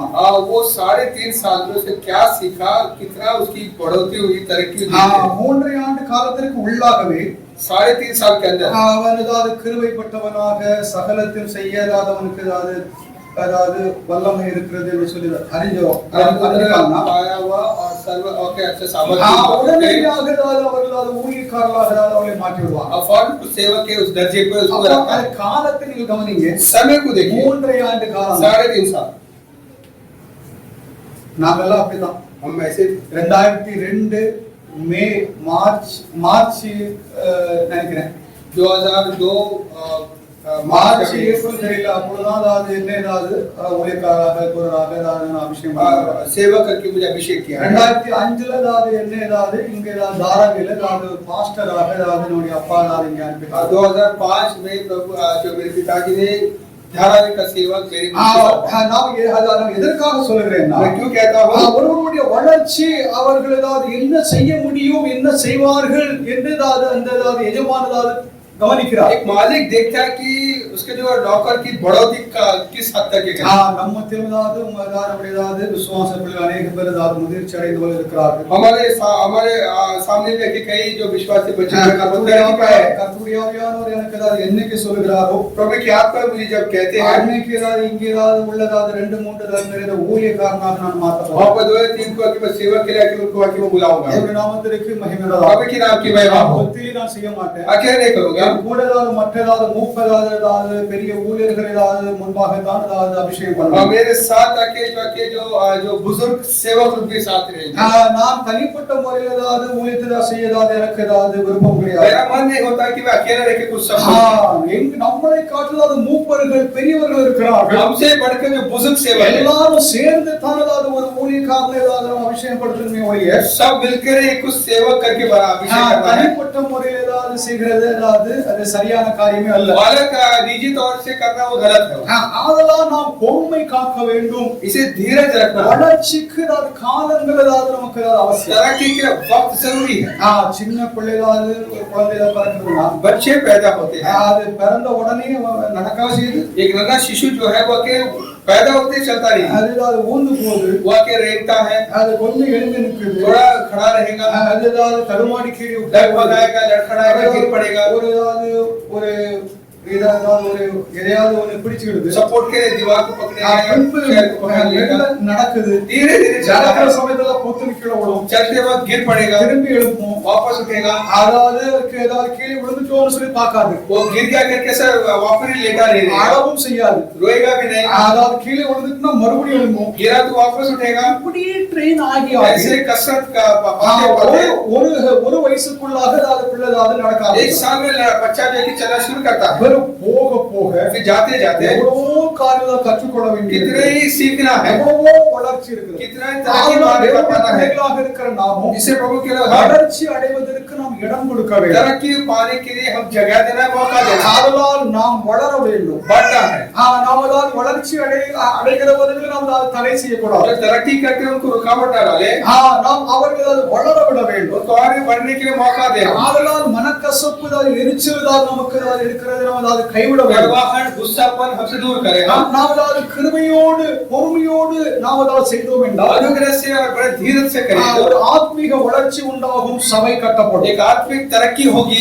इसके बाद आ जाएगा அதாவது ஒருவராகிலும் அதாவது முழுமையடைந்தவன் அதாவது 100% தான் ஐ அம் பெர்ஃபெக்ட் சொல்லிட்டு ஒருத்தரும் சொல்ல முடியாது कोई भी व्यक्ति ऐसा नहीं कह सकते कि मैं एकदम कामिल हो गया मैं एकदम परफेक्ट है பூமியில ஒரு அதாவது ஊழியக்காரனாக இருக்கட்டும் யாரா இருக்கட்டும் நோ ஒன் இஸ் அதாவது 100% அதாவது பெர்ஃபெக்ட்டா இருக்கறான்னு யாரும் சொல்ல முடியாது जमीन में जो पैदा कोई भी सेवक है इंसान और कोई भी नहीं कह सकता कि मैं 100% 100% सही हूं करके பவுல் சொல்லுகிறார் पौलुस कहते हैं நான் அதாவது முற்றுமுதாவது தேறினவன் என்று करके I don't say that I am completely perfect. अब एक सीख चुका करके ஆகிலும் அதாவது அந்த முதிர்ச்சியை நோக்கி நான் சென்று கொண்டிருக்கிறேன் நான் வளர்ச்சி அடைந்து கொண்டிருக்கிறேன் சொல்லி தான் நான் சொல்கிறேன் तो मैं उस कामिल की और आगे में दौड़ता जा रहा हूं அதனால் நாம் எல்லோரும் குறை உள்ளவர்களே हम सब में कमियां हैं ஆனாலும் நிறைவுக்கு நேராக நாம் வளர்கிறோம் उस कामिल की और हम आगे जा வளர்ச்சி நாம் அடைய வேண்டும் बढ़ना है வளர்ச்சிக்கு நாம் அதாவது காலங்களையும் அதாவது நாம் அதாவது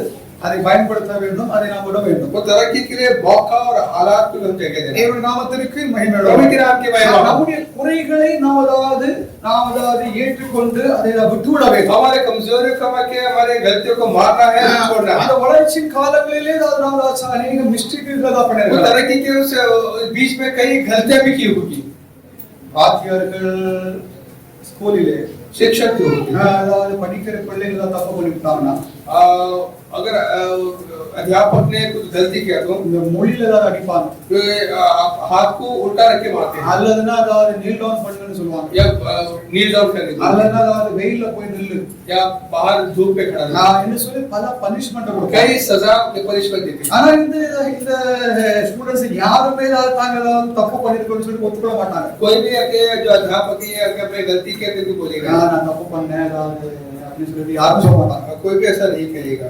ஆகிலும் நீ தப்பு பண்ணிருக்கன்னு சொல்லிட்டு தண்டிக்க தான் செய்வாங்க.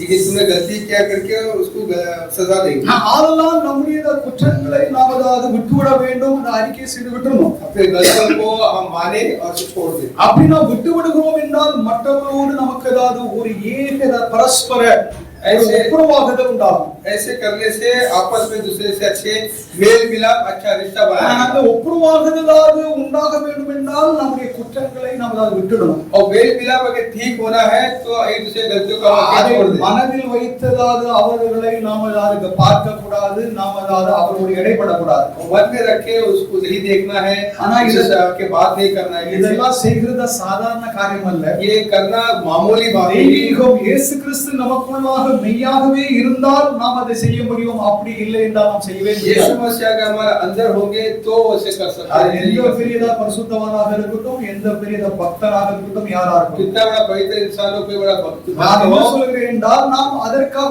முயற்சியாக எடுக்கலாம். अब मैं ये क्यों कहता हूँ कि उसके लिए कोशिश तो कर அப்படி सकते हैं। நாம் அதாவது நம்முடைய குற்றங்களை நாம் அதாவது விட்டுவிட வேண்டும்.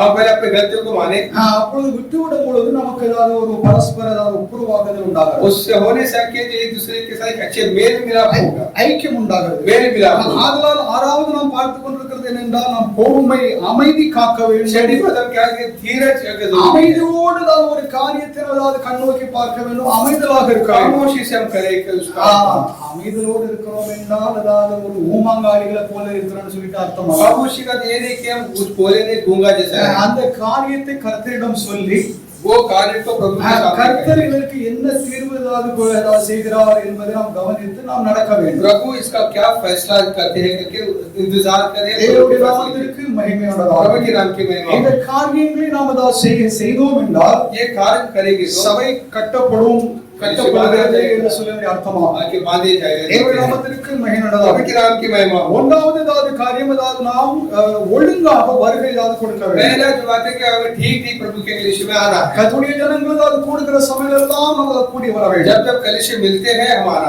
வருகிற 26ஆம் தேதி இங்கே आने वाले 26 तारीख को जनवरी 26 तारीख எல்லாத்துக்கும் அதாவது லீவ் இருக்குன்னு சொல்லி நினைக்கிறேன். सबको छुट्टी है मानता हूँ। எல்லாத்துக்கும் லீவ் தானே? सबको छुट्टी होगा। 26ஆம் தேதி आने वाले 26 तारीख जनवरी இங்கே ஏதாவது ஒரு உபவாச கூட்டம் நடைபெறும். एक उपवास का प्रार्थना எல்லாரும் வரணும். सब आना है। நம்மை பரிசுத்தப்படுத்திக் கொண்டு हमें पवित्र करके உபவாசித்து நாம் ஜெபிக்க வேண்டும். उपवास रखी கடந்த ஆண்டு முழுவதும் நாம் அதாவது ஜெபிக்கவே இல்லை, ஆராதனையும் இல்லை. पिछले साल ना आराधना का ना ठीक प्रार्थना। வருகிற 26ஆம் தேதி காலை 10 மணிக்கு இங்கே ஏதாவது ஜெப கூட்டம் நடைபெறும். यहाँ पर 26 तारीख को सुबह 10 बजे प्रार्थना का सभा मिलेगा। 26ஆம் தேதி ஏதாவது கூடுமான வரைக்கும் அதாவது எல்லாருக்கும் அதாவது லீவ் இருக்குன்னு நினைக்கிறேன். मैं मानता हूँ कि 26 जनवरी को गणतंत्र दिवस होगा, सबको छुट्टी होगा। இந்த தினம் அதாவது வராமல் இருக்கிறதா சகோதர சகோதரிகளுக்கும் அதாவது நீங்க சொல்லிருங்க. आज जो नहीं आए उनको भी आके ये इन्फॉर्मेशन दे दीजिए। தேவனுடைய நாமத்திற்கு மகிமை प्रभु के नाम की महिमा। இந்த தினத்திலே நாம் அதாவது பல காரியங்களுக்காக ஜெபிக்க வேண்டியதா இருக்கும். उन दिनों में हम कई बातों के लिए प्रार्थना करते हैं। இரண்டாவது दूसरी बात, நாம் ஒருவருக்கு ஒருவர் உற்சாகம் அதாவது ஊட்ட வேண்டும், அதாவது ஊக்குவிக்க வேண்டும். दूसरा क्या, एक दूसरे को उत्साहित करें, மற்றவர்களை அதாவது கீழே கைவிட்டு அதாவது நாம் அதாவது மேலே தான் செல்ல வேண்டும் என்று சொல்லி அதாவது இருக்கக்கூடாது. दूसरे को गिरा के उसके ऊपर हम चढ़ के जाना करके नहीं होना है। தேவனுடைய நாமத்திற்கு மகிமை. प्रभु के नाम की महिमा हो। மற்றவர்களும் அதாவது உயர வேண்டும் என்று சொல்லி அந்த நோக்கத்தோடு நாம் அதாவது வளர வேண்டும். उस नियत से हम आगे बढ़े कि और भी மற்றவர்களை आगे बढ़े। நாம் ஊக்குவித்தோம் என்றால் சபை கட்டப்படுகிறது. जब दूसरे को उत्साहित करते तो कलीसिया आगे बांधा जाता है। மூன்றாவது நாம் அதாவது மற்றவர்களை குறித்து அதாவது கோல் வம்பு நாம் அதாவது பேசக்கூடாது. दूसरे सेवा के ना चुगली करें, दूसरे के इनसे लड़ाई झगड़ा करें। தேவனுடைய நாமத்திற்கு மகிமை प्रभु உண்டாவதாக. के नाम की महिमा। நாம் அதாவது கோல் சொல்லுகிறதினாலே चुगली करने से பிராண பிரியனே பிரியர்களே அதாவது நாம் அதாவது பிரித்து விடுகிறோம். अपने जिगरी दोस्त को भी अलग करता है। அதாவது ஜீவகாலம் முழுவதும் அதாவது நெருங்கி நண்பர்களாக இருப்பார். अपने जिगरी दोस्त होगा. அநேகருடையதாவது இப்படி தவறான ஏதாவது பேச்சுகளினாலே कई लोग के जो है कि गलत बात की वजह से இந்த இருவரும் ஏதாவது பிரித்து விடும் அதாவது செயல்தான் அதாவது கோள் சொல்கிறது. दोस्ती में दरार पैदा करती है. நீங்க ஏதாவது பஞ்சதந்திர ஏதாவது கதைகளில் படித்திருப்பீங்க. पंचतंत्र करके अपने பஞ்சதந்திர ஏதாவது கதைகளில் ஏதாவது நரியினுடைய ஏதாவது சில சேட்டைகள் நீங்க पंचतंत्र में लोमड़ी का कई है कि जो चालाकी के बारे में இந்த நரியினுடைய ஏதாவது அந்த தந்திரம் அதனுடைய சூழ்ச்சி ये लोमड़ी की चालाकी जो है அது ஏதாவது மிருகங்கள் ஏதாவது பிரித்து ஏதாவது ஏதாவது ஆடுகிற ஏதாவது அப்படி ஒரு புத்தியோட जानवर के ऊपर उसका जो है जो हुकूमत करना उसका ऐसा उसका सोच होता है. கோள் சொல்லுகிற சொல்லி दूसरे को जो चुगली करना ஒருவரை ஏதாவது மிகப்படுத்தியோ குறைவுபடுத்தியோ एक को बड़ा अच्छा तारीफ करना மற்றவர்கள் ஏதாவது அவரை பற்றி ஏதாவது குற்றம் சாட்டி பொய் சொல்லி दूसरे के बारे में बुरा भला कहना இப்படி ஏதாவது இந்த நரியினுடைய தந்திரமாகும். ये चालाकी है लोमड़ी இந்த நரி தந்திரம் ஏதாவது நம்முடைய வாழ்க்கையில இருக்கக்கூடாது. ये लोमड़ी की चाल हम हमारी जिंदगी में சிலர்கள் நரி தந்திரம் உடையவர்களாக நரியக்கோ ஏதாவது சில ஏதாவது வேலை பண்ணுவாங்க. दूसरे के लोमड़ी की चाल चलन की तरह उनकी जिंदगी நாம் ஏதாவது அப்படிப்பட்டவர்களாக இருக்கக்கூடாது. हम ऐसा ना रहे. நாம் ஏதாவது மற்றவர்களை குறித்து வம்பு பேச்சுதான் दूसरे இருக்கக்கூடாது. के बारे में कि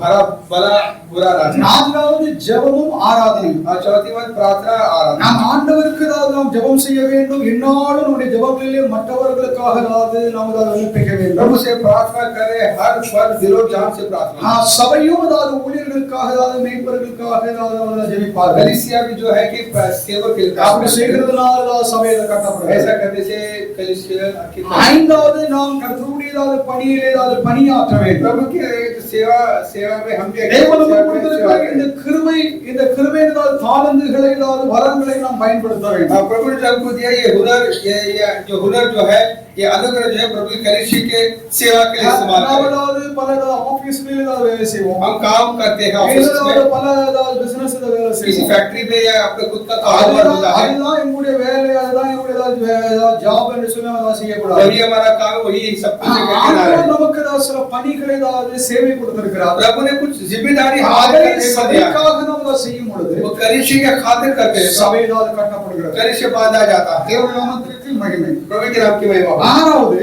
छठी बात நாம் பொறுமையோடு हम बड़े धीरज से அமைதியோடு நாம் இருக்க வேண்டும். பொறுமை அமைதி காக்க வேண்டும். बड़े खामोशी का बचा रखें. ஆத்திரத்திலே நாம் செய்கிறது ஒன்றும் நன்மையாக முடிகிறது. जल्दी जल्दी करने से कुछ भी आगे नहीं मिलता. நாம் காலங்களை நாம் ஏதாவது பயன்படுத்த வேண்டும். वक्त का ठीक इस्तेमाल करें. ஆண்டவர் தம்முடைய ஜனங்களால் வளர்ந்து பெருகும்படியாக காலங்களை வைத்திருக்கிறார். प्रभु अपने लोगों की जो कि अच्छी जो बढ़ोतरी के लिए समय और वक्त हमारा दी है. சபையும் இன்னும் பூர்ணம் அடையவில்லை. कलीसिया में अभी परिपूर्ण हुई नहीं. பூர்ணத்தை நோக்கி நாம் சென்று கொண்டிருக்கிறோம். परिपूर्णता की तरफ हम चल रही है. நாம் ஒருவராகினும் ஏதாவது 100க்கு 100 நான் பெர்ஃபெக்ட் நான் பரிசுத்தம் அடைந்துட்டேன் அப்படினா நமக்கு பூமியில இருக்க வேண்டிய அவசியம் இல்லை. आत्मा के साथ के सही है 100% बराबर है तो फिर ये धरती पर रहने की जरूरत ही नहीं. 100க்கு 100 நான் பெர்ஃபெக்ட்டா இருக்கிறேன். अगर 100% இருக்கணும். நான் पर क्या काम है? அதெல்லாம் நாம் அந்த லக்கை அடையும்படியாக நாம் தொடர்கிறோம். उस परिपूर्णता की तरफ आके उस लक्ष्य की तरफ हम चलते हैं. அந்த ஆசை அந்த விருப்பம் உங்களது ஒவ்வொருவரையும் இருப்பதால் ख्वाहिश के हर एक दिल में रहे. நான் அந்த லக்கை அடைய வேண்டும். அதை நோக்கி நான் சென்று கொண்டிருக்கிறேன். उस लक्ष्य की ओर ही मैं जा रहा हूं. அதில் பல பிரச்சனைகள், பல சோர்வுகள், பல தடைகள், சோதனைகள் எல்லாம் உண்டாகிறது. इस रास्ते में कई है कि जो कि डगमगाना, कई तरह की जो बाधाएं, रुकावटें आएंगी. என்னை விட்டதாக वो सब प्रभु हमसे दूर करे. நான் அதை அடையும்படியாக எனக்கு வாய்க்கை செய்திருவோம் என்று சொல்லி उसे पाने के लिए के प्रभु के लिए प्रार्थना करें. எல்லோரும் அப்படித்தான் இருந்தார்கள். कई लोग ऐसे थे. தேவனுடைய பிள்ளைகளாக இருக்கிற நாமும் प्रभु के लोग சபை கட்டப்பட வேண்டும் என்றால் कलीसिया बांधे जाना பொறுமை காக்க வேண்டும். बर्दाश्त करना, அமைதி காக்க வேண்டும். खामोश रहना है. அப்படி செய்யும் பொழுது கர்த்தருடைய சபை அது கட்டப்படுகிறது. ऐसे करने से प्रभु की कलीसिया बांधे जाता है. கர்த்தர் தம்முடைய ஜனங்களை கொண்டு இதை கட்டுகிறார். प्रभु अपने लोगों को लेकर प्रभु कलीसिया को बांधे. ஜெபிப்போமாக, प्रार्थना करें. மற்றவர்களோடு நாம் அன்போடு இருப்போமாக, और उससे प्यार से रहें. மற்றவர்களை நாம் ஊக்குவிப்போமாக, दूसरों को उत्साहित करें, பணியாற்றுவோமாக, सेवा करें, மற்றவர்களுக்கு நாம் உதவி செய்வோமாக. और उनकी मदद करें. இப்படி நாம் செய்கிறதினால் ऐसे करने से சபை கட்டப்பட்டு कलीसिया के बांधे जाता है. கர்த்தருடைய நாமமாக மகிமைப்படுகிறது. प्रभु के नाम की महिमा அப்படி செய்யுங்கள். ऐसा करें. கர்த்தருடைய சமாதானம் प्रभु की शांति இதோடு आमीन இன்றும் இன்றும் சதாகாலம் உண்டாயிருப்பதாக. अब हमेशा रहे. கர்த்தரின் வார்த்தைகளை प्रभु से आशीष करें. ஜெபம் செய்வோமாக. प्रार्थना करें.